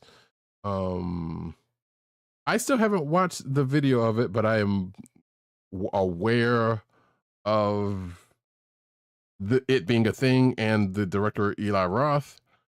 According to the article, it says Eli Roth seems to be channeling his best James Gunn, because there's Guardians of the Galaxy vibe running through this. So I don't know if that's a good thing or a bad thing, but yeah. Hey, look, I love Borderlands, the video game, and some of its sequels, so I would probably check this out. I'm not too big on Kevin Hart, but that's just me. I mean, he doesn't make a break going to see this movie, but I'm probably not going to go see it. There will be no movie protocol for this movie, I can safely say that. Yeah, right. That being said, next up. All right. So Fast and Furious 11's franchise-ending plans have been reaffirmed by Vin Diesel in an emotional development update. So this, I understand, was a post that he put up. So let's see here. So after the WGA and SAG after strikes in 2023, Universal quickly got to work on putting together the script for Fast 11, with subsequent reports varying on how it would tackle its predecessor's cliffhanger ending. With just over a year remaining until its scheduled release date, Diesel took to his Instagram to offer an update on Fast and Furious 11's development. So let's see here. In his post, he reflected on the franchise's journey, and he reaffirms that the next movie will be the end for the mainline franchise. That sounds more like a threat. Yeah, right. But we do know there was another Hobbs and Shaw in the works, so we know that's likely coming. Right. What else? I do not know. But yeah. Also, this story kind of reminded me of, like, you know, if AI was a bigger thing a couple of years ago when the last couple of movies were being thought out, you couldn't tell me that these scripts weren't AI generated. Yeah, right. So yeah, that's a whole, yeah. Anyway, next up, according to this article, John Wick 5 is more likely after a disappointing Ana de Armas spinoff update. So the John Wick spinoff, The Battle Arena, has been delayed to 2025 in order to improve the movie's action, according to the summary of this article. Really? Yes. Also, according to the summary of this article, efforts to make the Battle Arena more like a traditional John Wick movie make John Wick 5 with Keanu Reeves more likely, again, according to this article.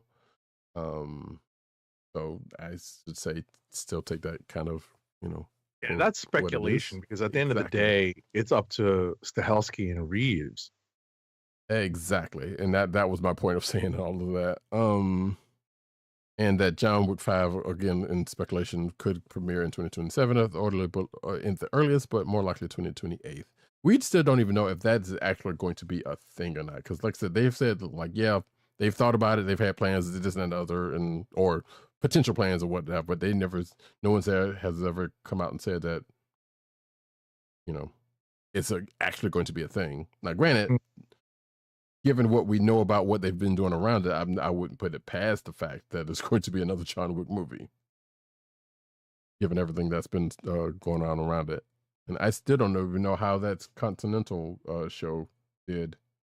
I mean, people, according to this article, it was not well received, but duh. It was it was on Peacock, so I'm pretty sure not that whole lot of people had the opportunity to watch it. So whether it was actually good or not. And sometimes you really don't need to kind of,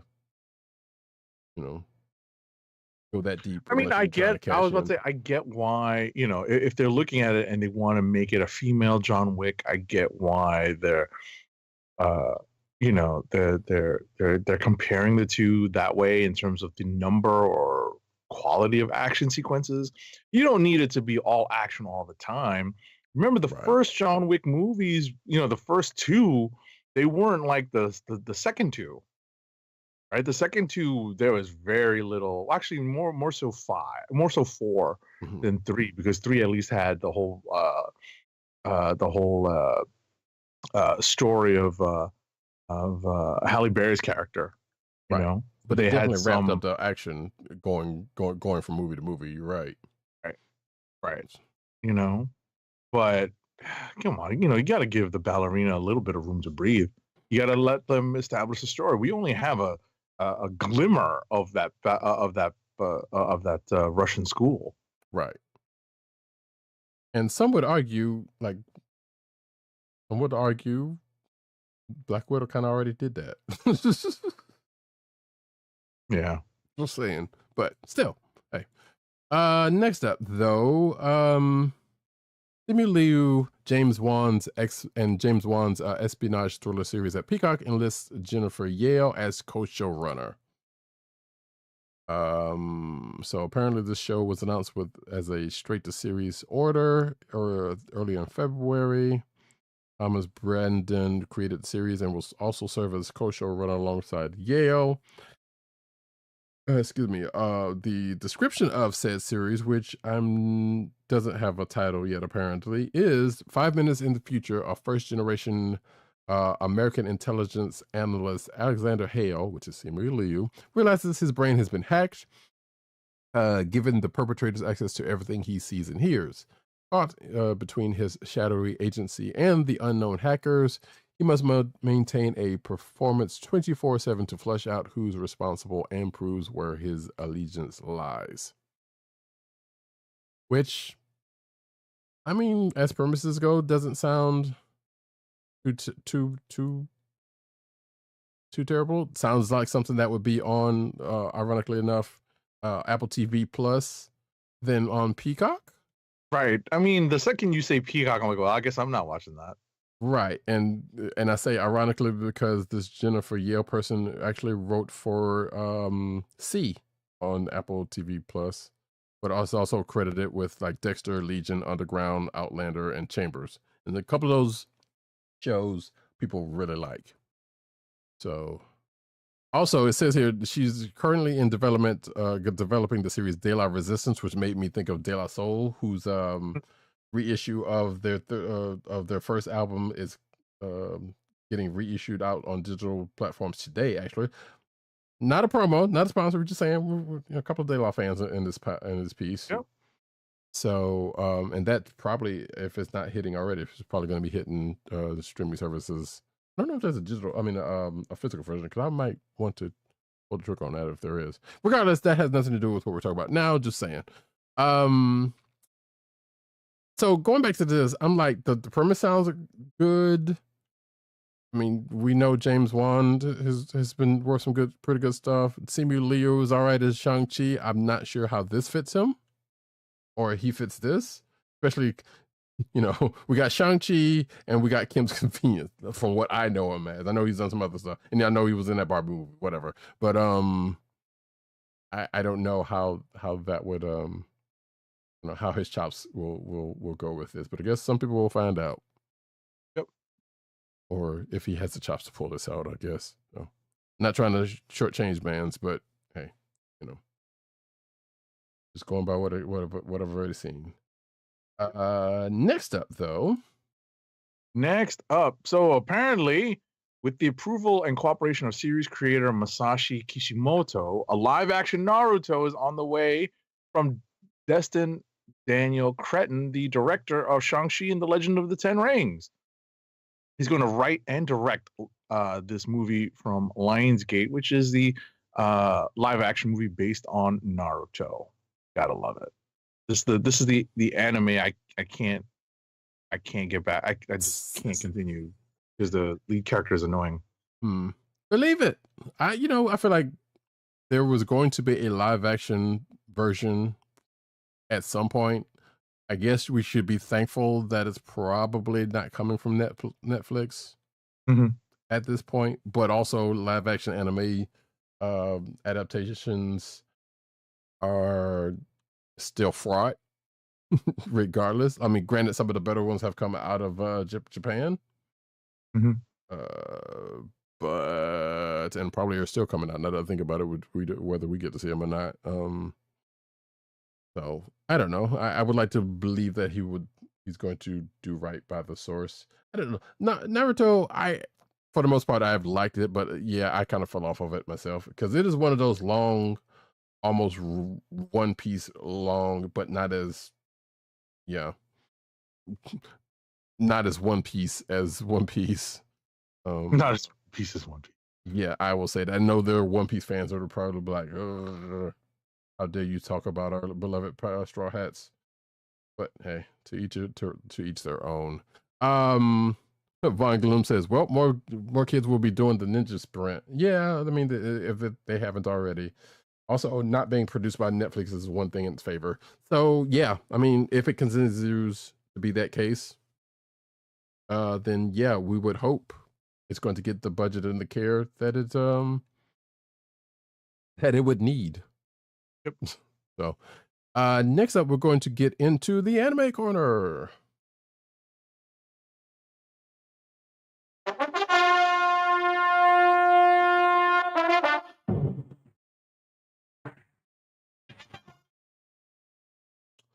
There might be a couple of more animated and show bits I might put in the thing, or I might just those because it's going long already. But go ahead. Or is this me? No, this is you. Because Right, I did the Believe It or Not. Live walking on air. Yeah. Every time you say Believe It or Not, I think about Greatest American Hero. So it's gonna so yeah. Naruto was filled with a crap ton of filler. Yeah, and I think that's where one of the first filler was where 8 to 70 kind of fell off at, which understandably so. In fact, I feel like I warned them about almost 2 years worth. Yeah, it does. Or the dude needs some chapstick. I'm not who you're talking about there. Oh, you're talking about this dude here. My Hero Academia Season 7 reveals a villain's character visual. The anime will premiere on May 4th with episode 139. It has been also announced that My Hero Academia Memories recap episodes will be broadcast from April 6th, and I'm assuming this is all in Japan. Yeah, but it'll be soon after in the US because that's the way this generally works. Yes, generally, but and for this initial, for this article specifically, that's what it Mm. seems to be the case. But yeah, so it's going to be, looks like 4 recap episodes starting April 6th, and every week after that until the May 4th premiere of season 7.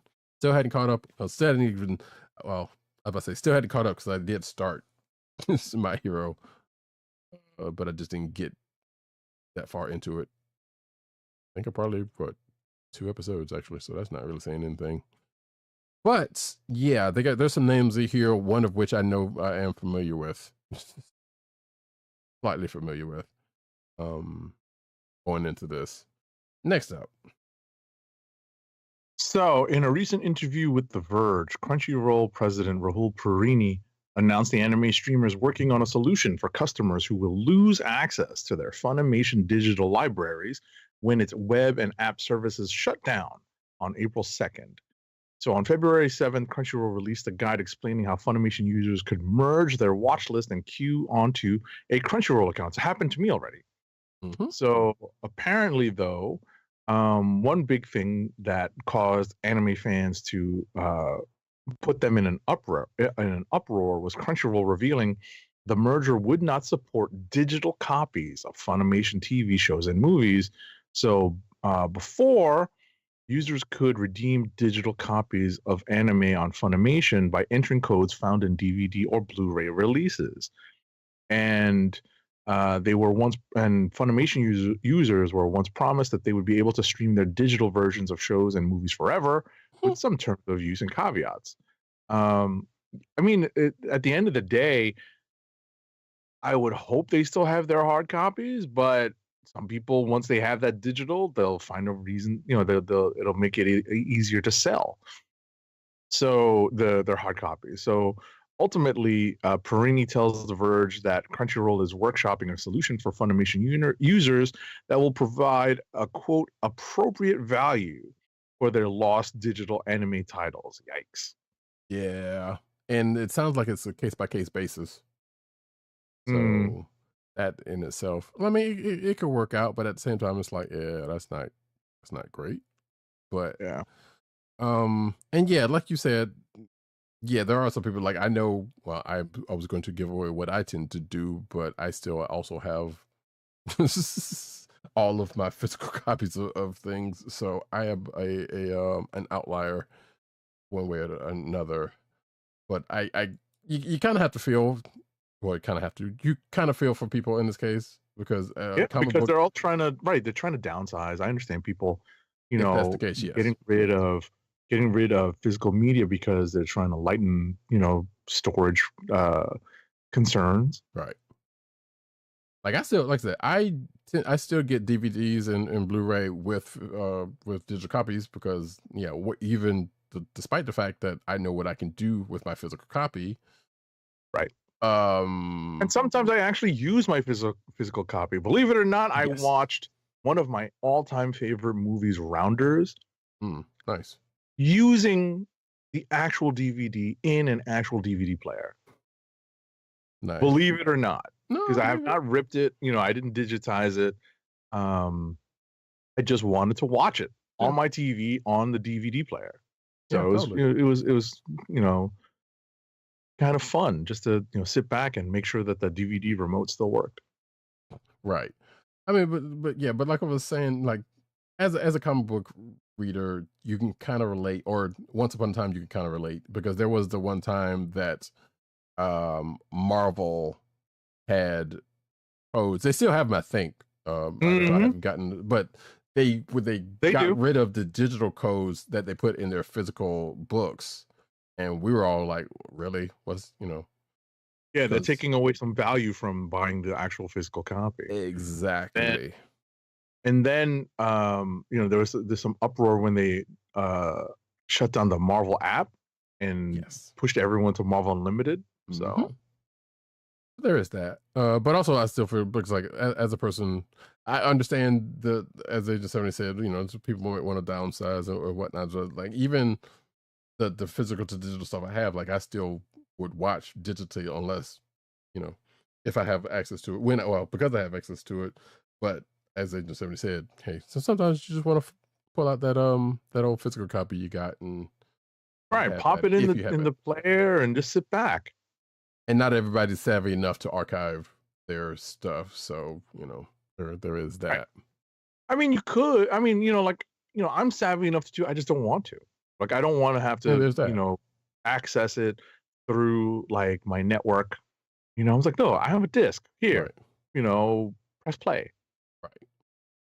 So, and in fact, I just got something in the mail recently that's going to help me with me doing something or putting that back into play. But we're not going to talk about that because this is not that kind of a podcast. I will say that if you go to the show notes, there is the full interview with Crunchyroll's president that is in the clickbait section, so you can kind of get the the article for what it is, or get the interview for what it is. Next up, though, Demon Slayer Season 4 is going to spark speaking of filler, is going to spark major debate among fans, according to this article. Because, spoiler alert, looks like there's going to be some filler, apparently. Which shouldn't be a surprise, but... let's see. Demon Slayer has been moving at a pretty quick pace since the animated really took off, according to this article, with episodes 19 of the series, and it wasn't until the Swordsmith Village arc in season 3 where it seemed like the anime could have attempted to condense its material to reflect more of the breakneck pacing of the previous arcs. It seems as though season 4 faces the task of tackling 9 chapters of the manga and turning it into an entire season, and it seems that we might be getting some filler, and potentially, if this article is to be believed, we're getting some filler in this next arc, which I don't really mind that much, honestly. Like, there's some filler that could be pretty good. I can't think of too much that is the case, but actually, I probably could, but I'm not even gonna try. There's some anime that I've watched that has some, and even if you're a purely anime fan, you won't know. Only if you read the manga would you know whether it's filler or not. Right. So that's one thing, So some people might not even care. Like, yes, clearly the people who have read the manga, and there are a lot of those people I know, are probably going to care because they always care. They always care a little too much, but they are going to care. Is this next one? Yes, next one. Actually, this is good. I got this one. All right. MAPPA is undoubtedly at least one of the GOATs of the animation studios, as it has a talented team that works day and night, literally day and night, to give us titles like Jujutsu Kaisen, Chainsaw Man, and more. So, despite coming into the limelight for some bad reasons lately, the studio isn't shying away from doing good work. So apparently, let's see here. MAPPA is soon arriving with a baseball-centered anime. All right. Let's see here. What's the title? It's down at the bottom. Oblivion Battery. Oh my God, Oblivion Battery. The plot of Oblivion Battery revolves around several baseball players who coincidentally enroll in the same university after quitting the sport. The new university does not have a baseball team, so they come together and form a team to pursue their passion. Listen, I love baseball. If they make it even half as good as Haikyuu, I might watch this. I think you should probably dip your toe into some of the other sports anime, because you might be, from what I understand, surprised about how good some other sports anime could potentially be. I can't say that for personal reasons, but I have heard some decent things about a couple of sports anime that people like. MAPPA's doing this, so it's going to look good, right? You know that, and there's definitely been a couple of baseball anime out there also. Varying degrees of quality to whoever like those. So, yeah, there is that. Come on, now don't do this. Kaiju number 8 has a release date and a new trailer. Oh, come on. Really? There we go. The date is, well, it's going to be April, sometime in April as a part of the spring 2024 anime schedule. And it looks like it's going to be April 13th will possibly be the exact date that this anime shows up. So there you go. I know there are some people who are looking forward to that. Next up. That's cool. Mm-hmm. They had me with Kaiju. Nice. Exactly. Same. So, oh my God. So, Disney Plus has partnered with Akira Toriyama to create an exclusive anime series for the Japanese market. The series, Sandland, is set in a post-apocalyptic desert world and explores themes of environmentalism. Disney aims to solidify its presence in Japan and attract subscribers by securing exclusive content from Toriyama, who we all know is the creator behind Dragon Ball Z. Yeah. Happy 35th or whatever anniversary of Dragon Ball, which was recently. And by the way, we have recently talked about Sandland because that is a video game that Akira Toriyama is attached to, rightfully so, because it's his. So I guess an anime adaptation should have been in the cards. So shouldn't be that big of a surprise, I guess. I guess whether we will see it over here or not, that part is I'm not sure is was said in this article, but yeah, that's a thing. Speaking of Disney Plus, Disney Plus announces a surprise debut for a hugely popular manga adaptation that may as well be, according to this article, called John Wick the Anime. As confirmed by the Hollywood Reporter, The Fable, which is the manga written and illustrated by Katsuhisa Minami, is hitting the streaming service worldwide, April 7th. A quick glance at The Fable suggests that it wears its John Wick influence on its sleeve, though, according to this article, curiously debuted only mere weeks after Keanu Reeves got paid back for his dog on the big screen back in 2024. The manga, which ended in 2019, proved to be hugely popular in Japan with over 20 million copies in circulation. Premise. The Fable is all about the juiciest premises. According to this article, a hitman who can kill anyone within 6 seconds. Unfortunately for Fable, his sponsor puts a stop to all the slaying and bloodletting, ordering him to go without killing for a whole year. Seeing as how he's surrounded by some of Japan's biggest criminals and low-life scum, that might be easier said than done, according to this article. And hey, even John Wick almost adapted to everyday life. So, yeah, sounds kind of interesting. The Fable will be produced by the Astro Boy Studio, Tezuka Productions, and directed by Ryosuke Takahashi, the veteran figure who is currently in his 7th decade working in the anime industry, according to this article. Yeah. So, yeah, that's something to look forward to if you're interested. Von Gloom says, Disney with Toriyama, are they going to limit his cringy tendencies like perverted humor and blackface? Probably the blackface may not make it, but I suspect there's probably going to be some pervy moments going on. I mean, realistically, the adaptation of Dragon Ball didn't have as much, or Dragon Ball and or Z didn't have as much. So yeah, it'll probably appropriately taken out. We do not need another Mr. Popo for certain. How awkward. All right. A little bit. Next up, though. Next up, so we are moving over into the manga. Oh, wait. Before you do that one, let me push this last one out of here because I don't want to have to just next week. Because I know people have been asking about it. Ninja Kamui is basically pulling in better ratings than Attack on Titan.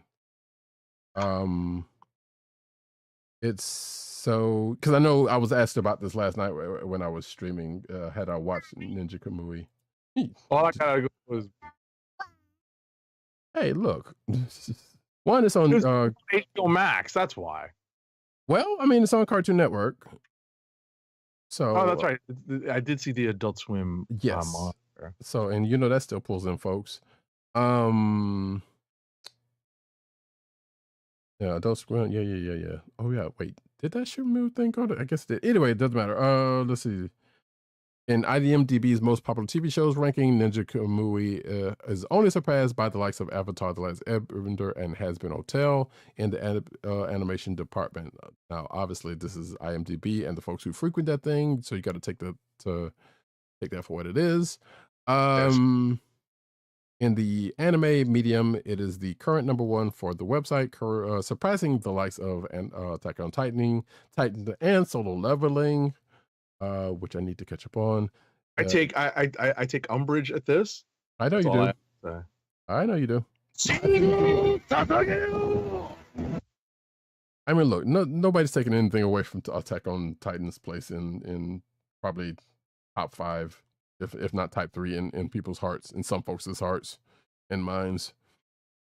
But sometimes you kind of can't go with your heart. You got to go with the sciences. Regardless, I can't speak on it. So, this is, or as much. You know, I mean, this Ninja Kamui was okay. You know, Yeah, I but just see, think that's the thing. Like, there's a lot of elements of John Wick in it too.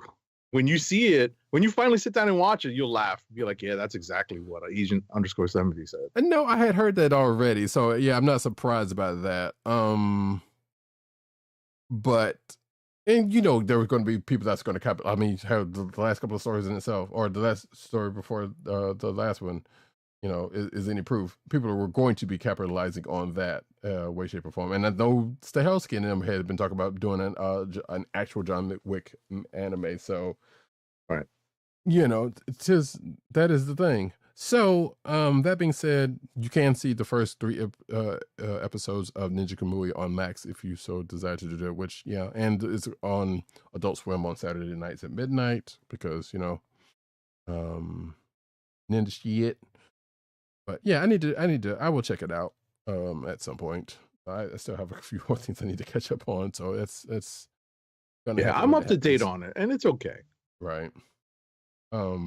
Bangloom says Ninja Kamui is wild. Yeah, I've heard that. So I am not surprised by that in itself.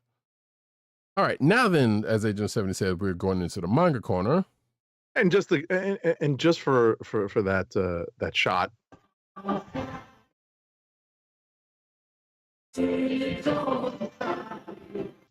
All right, so Kodansha licenses classic boxing manga Ashita Nojo Fighting for Tomorrow.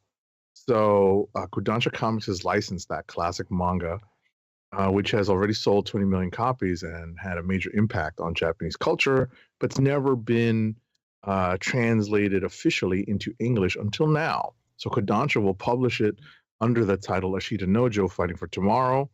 The series was originally published as 20 volumes in Japan. Kodansha will release it as 8 oversized hardcover volumes beginning in December 2024. So that's later this year, with an MSRP of $59.95.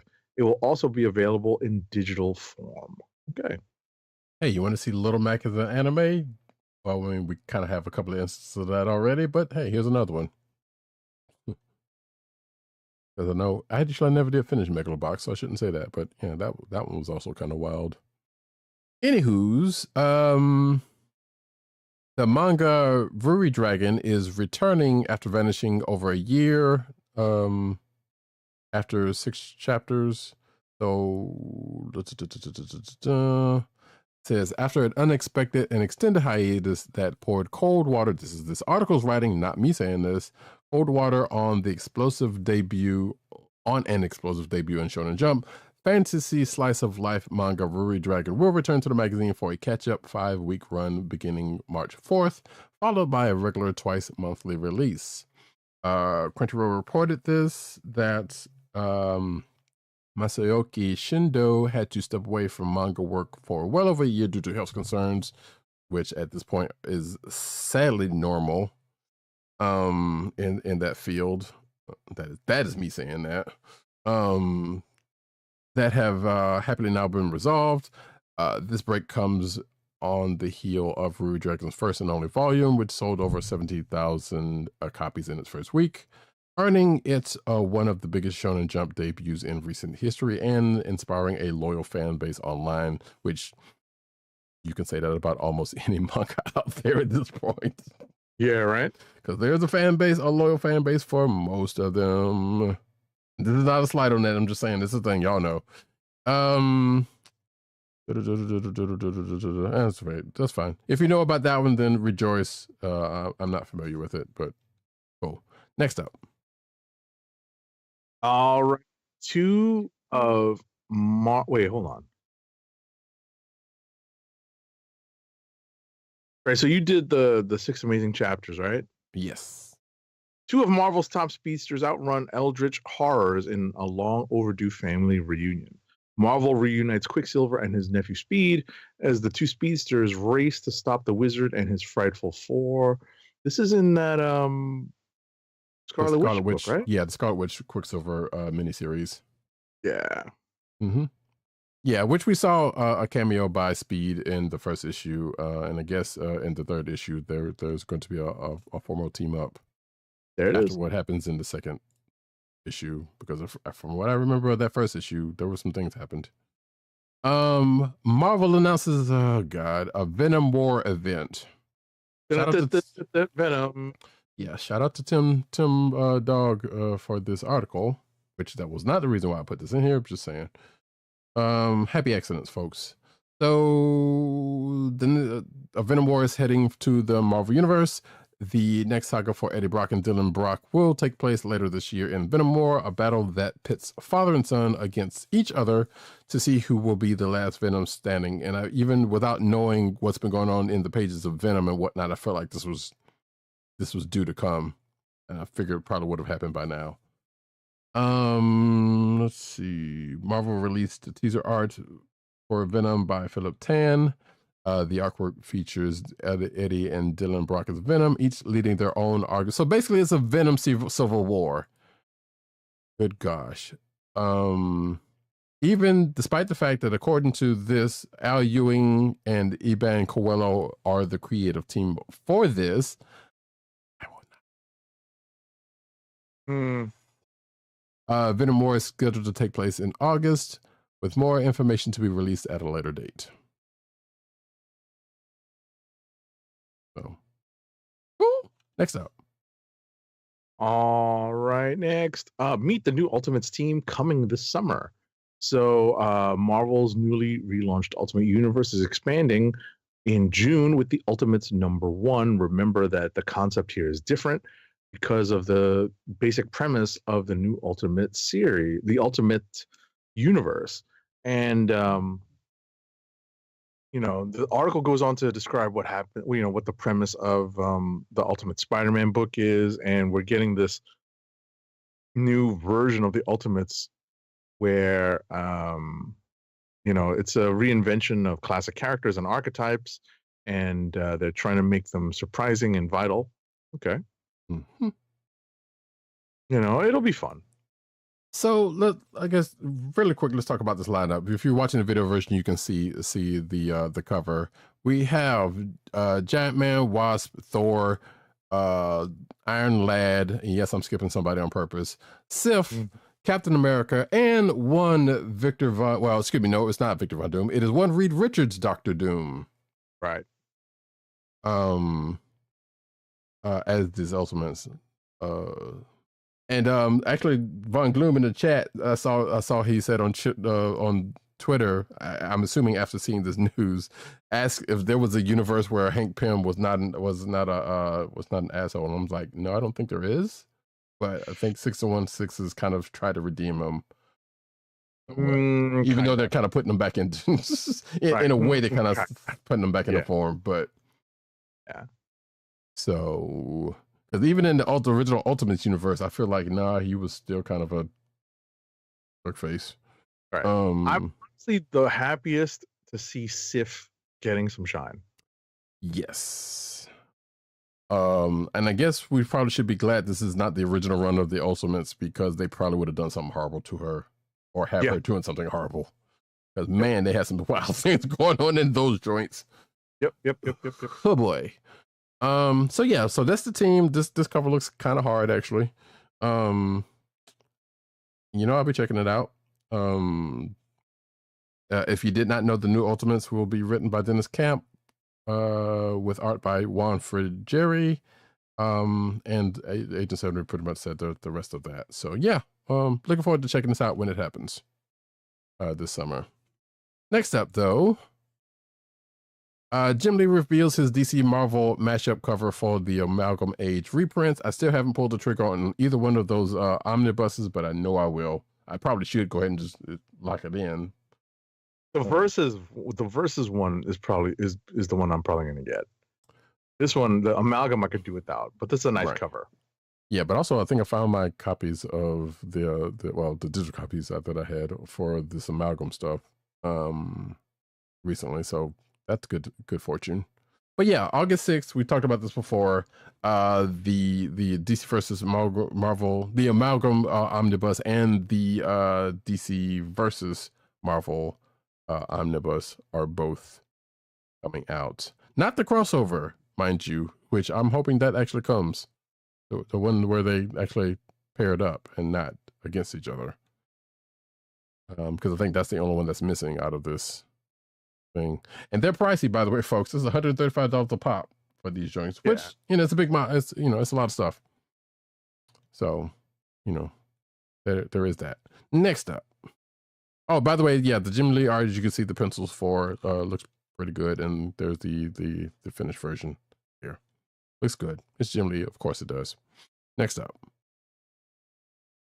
All right. This next article is a review of the Marvel Legends Power Princess figure in the new Void Wave. So this figure, believe it or not, is very popular. It is sold out on Amazon. It's not easy to get because it is very much probably the ideal Wonder Woman figure that DC won't put out in 6-inch form because they're doing the McFarlane 7-inch scale. So this is a very much quality superhero figure that is in the mold of a Wonder Woman style character. Also, and while this has nothing to do with either one of those characters, but kind of does, shout out to Big Barda.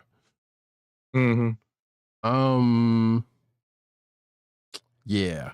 I was gonna say something about it, but I'm not. But the fan vote tainted the wins for Marvel in Marvel versus DC. I totally forgot that they did have a vote for that. Of course they did. Yeah. Of course they did. I voted for all the Marvel characters.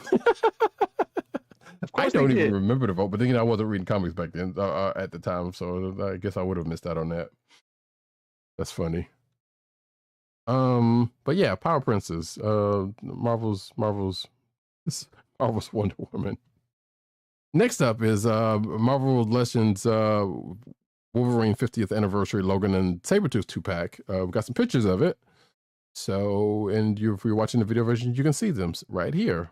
They even have one where Logan and Sabretooth are squaring off with each other. There you go. There's that. Bam. Just going through all of these. And they're the stuff that they come with. There's the packaging. A couple more posables. Excuse me.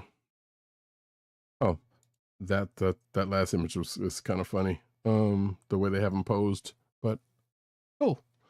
I know. What you think, Agent 70? I mean, it's cool. The Sabretooth is a nice redo. So, and yes, and the 2-pack is on pre-order at this time. By the way, if you're interested in getting it for yourself. Next up. All right, so the Jedi Council debates its future in Star Wars: The Living Force. This is an exclusive excerpt from John Jackson Miller's upcoming novel, Star Wars: The Living Force, which is set prior to The Phantom Menace, and it finds the Jedi Order at a crossroads. So in the excerpt, we find members of the Jedi Council debating a challenge from Qui-Gon Jinn, one that will light a spark and send the Council off to the planet Quen, the site of an ancient Jedi outpost from the High Republic era. Okay. I see Kanan's Kanan's master on here. So this has to be said at a certain particular time. I guess probably during Clone Wars, given some of these other faces on here. Cool. Respawn's Star Wars FPS is canceled, but work on the next Jedi game, Black Panther, and Iron Man will still continue, according to EA. So yeah, EA announced, I know this has been a thing that's been going on lately, and it's troubling and sad, but yeah, there's been a lot of layoffs in the video game field, including some at Insomniac, who made that the Marvel Spider-Man games recently. But this is from EA, which reported that 670 individuals, or 5% of its workforce, is losing their jobs. As a part of that same reorganization, Respawn's Star Wars first-person shooter that was in development at Respawn is being canceled. But like the article says, the rest of the stuff, like the Black Panther and the Iron Man games, are going to continue. So, and the next Jedi Survivor game, which of course, because that made them buku de dollars. So, not surprising. I'm pretty sure half of that was already done because of the assets so similar from the last two games. That's just me saying that. I don't know how true that is. Next up, though, Todd McFarlane and Spawn pose together in a 30th anniversary figure pack. Love it. Yep. You've seen the video version. You can see that right there. All right. So the creator and the creation are reunited in the collectible pack featuring an autographed card from McFarlane. Okay. Yeah. Cool. It's a gold label release from McFarlane Toys, meaning it's highly limited. Surprise. I love it. McFarlane himself in plastic. Look at that. Look at that. Ghostbusters Ecto Collection mystery figures has we've got an article in review for that whole thing. Apparently, a bunch of minifigures that looks like they're in blind boxes that you can get, and this article kind of goes into, I guess they got a full set of the collection, which consists of a bunch of Slimers and a bunch of Stay Puft Marshmallow Men in various poses. So cool. Next up, AMC Theaters announced an exclusive Loungefly Ghostbusters Proton Pack backpack. So if you're looking at the story, you can see images of this backpack. It'll be available through amcmoviemerch.com beginning today, February 29th / March 1st. So if you're down with having a backpack that looks like a proton pack, good for you. Yeah, so it's not bad looking. They also have, which we already talked about before, so we don't really have to go into it, that more shots of that the trap popcorn bucket. I had not seen this yet. The Ghost Trap popcorn bucket. My goodness. Yeah, we talked about it. Last I know week, I just never looked at the picture. You didn't look at the picture. Yeah. So, and there was some wonder about how big it was because it was, matter of fact, yeah, when we talked about it, it was being shown without if you're watching the video version, you see there's a top part that looks like the actual bowl, I guess. And it was being shown without that because I remember saying, like, how are you going to fit? You're not going to be able to fit a whole lot of popcorn in that. But that was because it didn't have the bowl part on it. Right. I kind of want this. I'll be honest, I kind of want. And I know you can. I think this is coming from AMC. So, and I know a lot of that stuff you can. They have a merch site where you can get a lot of these stuff for premium money. I know this because I think that's how I got my Black Panther one. Or what did the Black Panther? Yes, yeah, that's what that was. Anyway. Next up, the Teenage Mutant Ninja Turtles arcade Wrath of the Mutants is coming to consoles and PC. I was also talking about this last night when I was streaming on the channel. So the 2017 arcade game by Raw Thrills, which is based on the 2012 Nickelodeon series, is coming to all current platforms, you might as well say. So Xbox, PlayStation 4 and 5, Switch, and PC via Steam, and Xbox One and Series X. I should probably make that clear, but I shouldn't have to. Coming on April 23rd, is priced at $30 and is going to be developed by Cradle Games. It also includes the voices of the show actors which is Seth Green, Sean Astin, Rob Paulson, and Greg Sipes reprising their roles as the fearsome foursome. That's me saying that. And there are shots within this of the game. So this says, in addition to the original arcade game, 6 stages and 13 boss fights, the home release adds 3 all-new stages and 6 all-new boss battles. So yeah, not bad for $30, I guess. Next up, Godzilla -1 collection from Super 7 is coming. And the Super 7 shirt collection features iconic designs from the film, priced at $30 to $40. No physical or digital release date has been set yet for Godzilla -1, but I, for one, am waiting. yeah, I'm looking for the Blu-ray release of the dang old movie. I don't care. Well, I care less about the merch. I'm saying as much. All I want is the movie. That's all.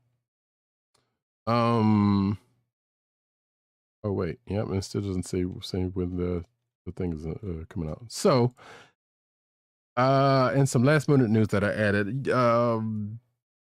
Hasbro Pulse had recently had a fan stream for G.I. Joe, as they tend to do.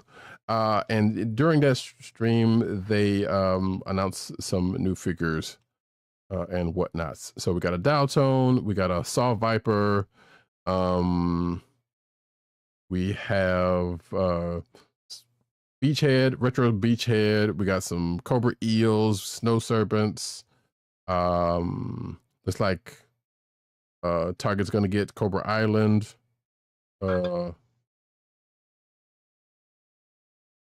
Oh, perfect for anyone who missed out on the Cobra Island Target. So all of those figures that I just named outside of Cobra Island, are coming, and I guess they were previously exclusives.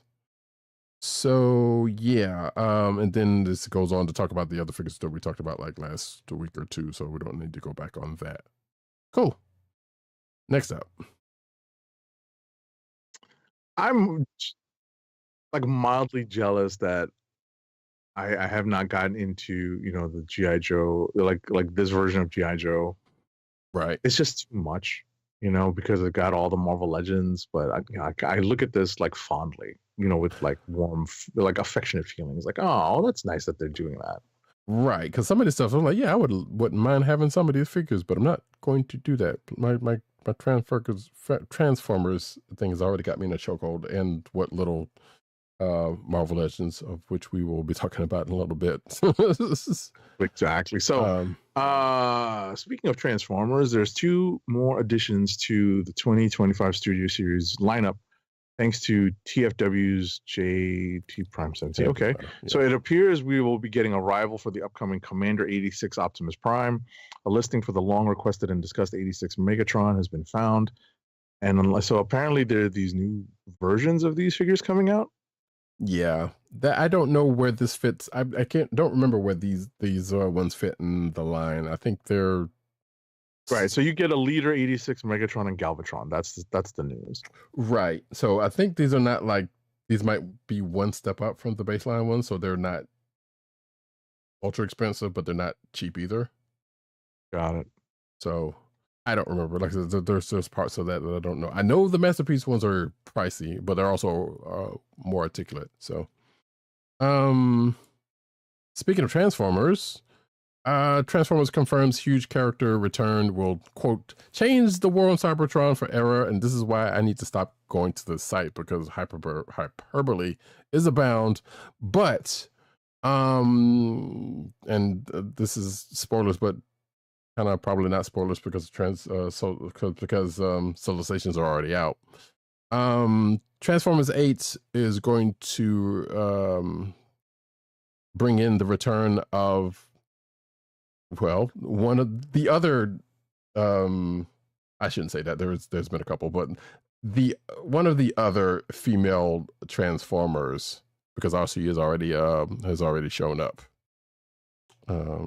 Some would call this character Optimus Prime's boo, in certain respects. So, yeah. If you're watching the video version, you will see the cover for Transformers 8. And there it is, and who that person is. But if you're a Transformers fan, you probably already know. Next up. DC's United Planets Lantern Corps brings a fan theory to life with a totalitarian twist. So since DC started creating more Lantern Corps, fans wondered what Rainbow Lanterns would be like. Now they have an answer. So apparently the United Planets Lantern Corps can change colors and access powers from all other Lantern Corps, which teased a fan favorite theory. United Planets Lanterns are now in forces of martial law on Earth, exhibiting extreme force and threatening heroes like Hal Jordan. So let's see. This is spoilers for Green Lantern number 8. I fell off Green Lantern, so it's okay. I did and I didn't. Like I've been keeping up to it, but just after the fact that they've come out. Because that and the Jon Stewart book, I kind of wanted to kind of keep a track on just in case they have some kind of parallel, which they kind of don't. But yeah, so I guess it's bringing it back to the Ultraviolet Lanterns, which I guess Kyle Rayner might have ended up being one of them, and I think was it Hal Jordan or Jon Stewart ended up doing that. It's, you know what, Lantern Corps is real crazy, so it's irrelevant. Yeah, if you know, you know. Grant Morrison teases his first work with All-Star Superman co-creator Frank Quitely since 2015. So in Grant Morrison's Substack newsletter, which apparently is starting to be a source of news in a couple of places, Morrison includes an apparent teaser image along with the text Morrison Quietly. As for what the image itself includes, it is a few sketches that look like a potential panel layouts along with a bit of what seems to be dialogue from a comic script, though all the lines are cut off, probably intentionally. I guess the image you are seeing right now, if you're watching the video version, is one such thing off of that. And I can't really make any heads or tails of what that's supposed to be, but it doesn't look like anybody you would know about, although there's a star. It could be Captain America. I don't know. I'm just joking, actually. But this article seems to figure out they might have figured out what it could be, or what it could potentially be. So good on them. I never read All-Star Superman, so. Oh, it's good. You should. Yeah, I think I have it actually, but I just hadn't actually read it. But anyway, next up. Worth it. All right, give me one second. Teenage Mutant Ninja Turtles is getting 5 new comics to celebrate its 40th anniversary. In celebration of the anniversary, IDW Publishing is releasing 5 new comics. They include 2 ongoings, 2 one-shots, and a new anthology. Good for them. Oh, crap. Yeah. All turtles all the time. One for Sarah is a supernatural John Wick styled thriller. So this is coming from that. I just laugh at that. It's like, oh, it's more kind of like John Wick.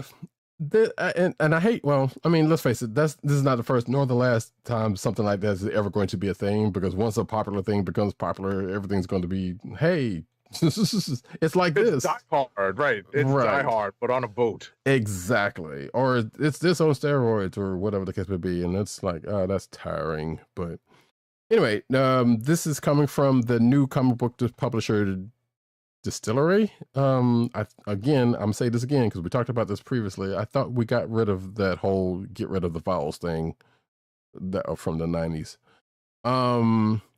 But the Distillery has added another big name to its growing talent pool. The Wicked and Divine and young Avengers artist Jamie McKelvey is making the jump to Distillery for a new horror thriller series called One for Sorrow. It's a book Distillery, and I hope I'm saying that right. I'm pretty sure I am. Bills as, quote, John Wick fired through the lens of Guillermo del Toro. McKelvey will write and draw the new series, making it his first solo creator-owned project in more than 10 years. So there you go. And this article has preview images from the first issue. Von Gloom says Morrison and Quietly are as iconic as Miller and Quietly, because both will have poor Frank draw some wild scenes. He says draw here, but I'm assuming that's draw. Yeah, it's draw. Yeah. Frank Quitely, yeah, the artist. Yes. Next up. Dark Horse and Mark Bernardin are tackling comic adaptation of Neil Gaiman's Anansi Boys. So this is Neil Gaiman's fantasy novel, and it's heading for adaptation into a comic book. It is a 2005 novel, a New York Times bestseller, and it's being adapted by Dark Horse Comics. So it's going to be an 8-issue miniseries. Yeah. With art by Sean Martinborough. Cool. I know. The first issue is due to hit stores June 26th. Yeah, saw some people clamoring for this on the Twitters. So I'm like, okay, cool. Last but not least, Adventure Time returns with new comics in 2025. It's going to be at Oni Press, starting with a compendium collection of previously released material before releasing brand new stories starting in 2025. Previous volume of Adventure Time ran for 75 issues at Boom Studios before ending in 2018, excuse me, because 2028 has not happened yet. Counting latest spin-offs of the original comic, this means Oni's new Adventure Time comics will be the first of their kind in almost 5 years when they arrive. So, cool. Fans of Adventure Time, rejoice, I guess. The first compendium will collect the first 35 issues of the original comic written by Ryan North, with contributions from a whole bunch of other people. Because I'm not going to go through all of those names. Meanwhile, the Fiona and Cake compendium collects Adventure Time with Fiona and Cake 1 through 6 and a couple other things. So, cool. And that, folks, is, because I know we are definitely late on this one, so I apologize for that. But before we head on out of here, we got a little toy corner show and tell thing to go on here. Yes. And I'll let Agent 70 take the first. Well, we have, believe it or not, something in common. Yes. Not just books, but we also have our entries into Toy Corner in common. But one that we do not have in common is I picked up the X-Men 97 Wave Nightcrawler that was just released, just put out. I'm going to drop the virtual background for the benefit of those watching on video. Actually, this works. No, yeah, right yeah, you can see it. I had it just for a second, but it wigged out on me just now. Fine. But I'll drop the virtual background just for everyone's benefit. I guess what is beneficial about this particular version, getting this particular updated version of Nightcrawler, is that it's pinless, so there are no pins in the elbows and in the knees. I'm not so keen on the face sculpt or the head sculpt. We do get an alternate head here.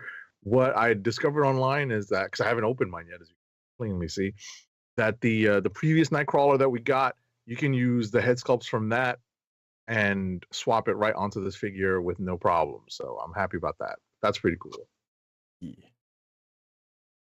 So that was a pre-order and got that right away. Roddykat and I, though, have the same entry into Toy Corner this week. Mm-hmm.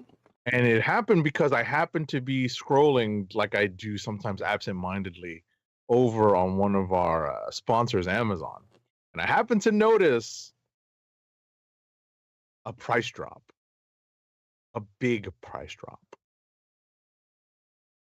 And so Roddykat's already shown what it is. So I will put mine up as well. But you've got the bigger view, so. Right. So yeah, it is the 2-pack of Captain Marvel Monica Rambeau and Secret Wars Dr. Doom. And yeah, folks, we got a really good deal on this. Yeah, definitely shout out to Agent 70 for this one, because he told me about it the day before yesterday, and I was like, well, clearly I'm just going to go ahead and pull the trigger on that very quickly. Yes. Yeah, while the getting was good, we both got it while the getting was good, thankfully.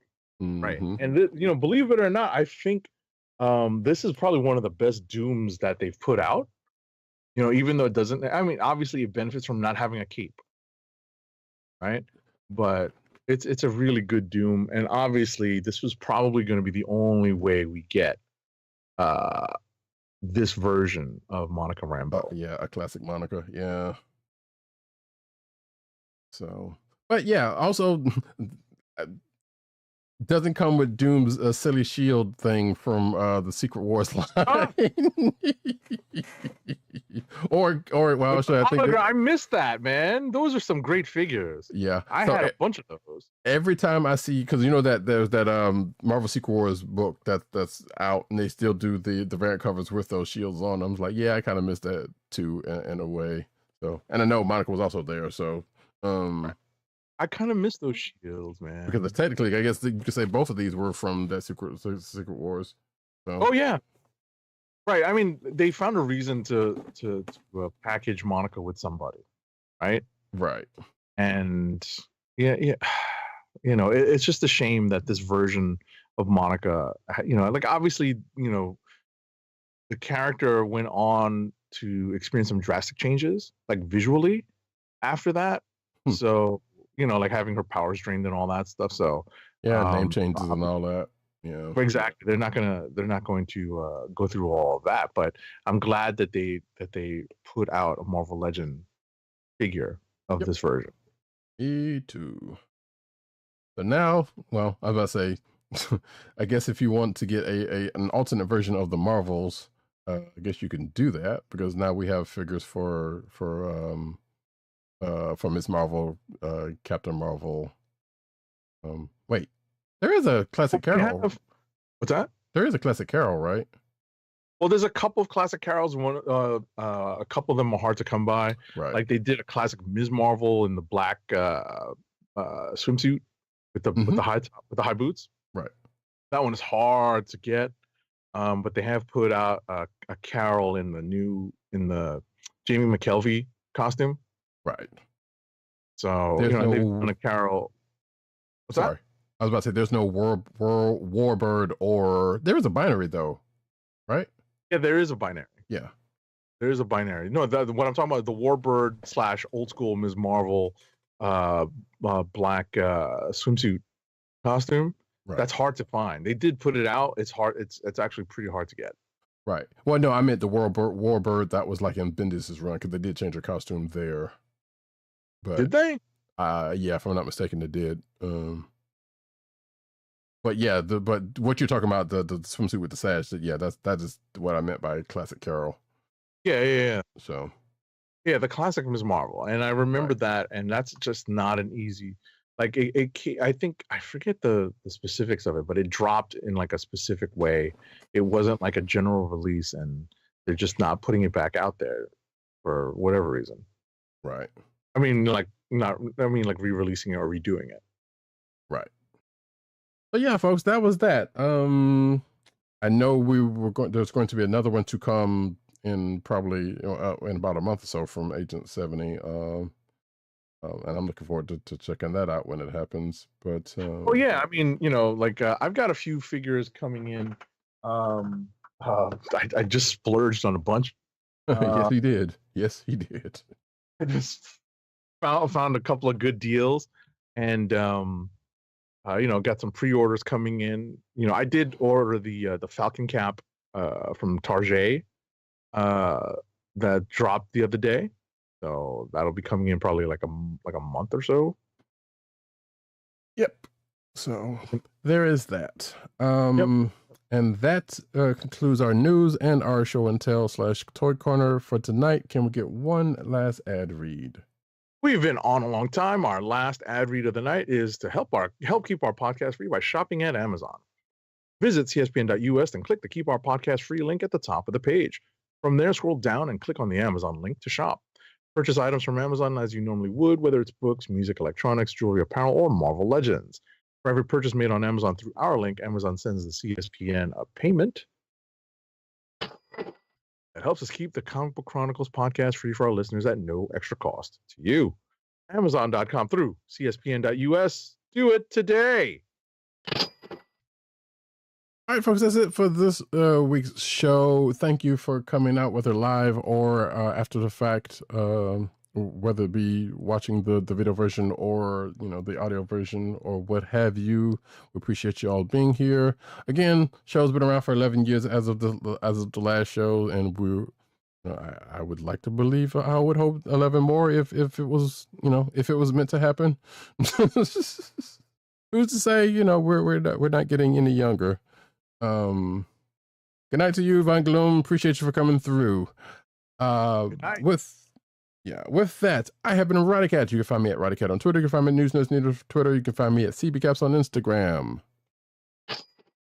Agent_70 on Twitter, Instagram, and Threads. PC_Dirt on Twitter, Pop Culture Net on Twitter, PopCultureNetwork.com and all those umbrella sites therein. And of course, the man who made this all possible. One Tim DOGG98 on Twitter, CB Cron on Twitter, The Click Nation on Twitter, theclicknation.com, but mostly he's over at comicbook.com writing his face off. You can find this here podcast on the Coast of the Podcast Network. That's ESPN.us. Do it today. You can also find us on your podcast place of choice, whether it be Google Play, Apple iTunes, aka Apple Podcasts, Spotify, or the Coastal Podcast Network's SoundCloud page. Make sure to click like, subscribe, and leave us all the positive 5-star reviews, especially on Apple Podcasts. And hey, if you want to join us live, we record mostly every Thursday night, 9:30 Eastern Standard Time. Sometimes we're a little bit late. Most of the times we're a little bit late. So let's be honest about that part. But 9:30 is when we try to shoot for on the YouTube channel of The Click Nation. That's youtube.com/TheClickNation and twitch.tv/Comic Book Chronicles. Make sure to click like, subscribe, hit that notification button so you know when we are on live. Yeah. We will be back next week. We'll be back next week. That's all I'll say about that. So this was that as far as I know, we're going to be back regular schedule, but then we got to check our calendars. Right. That's what I was about to say, but then I was like, wait a minute, because I couldn't remember if this was the week or the week after that. So, but with that, it was actually supposed to be this week. We were gonna broadcast on a Friday, but my schedule changed. Right. So we should be good next week. Okay. Solid.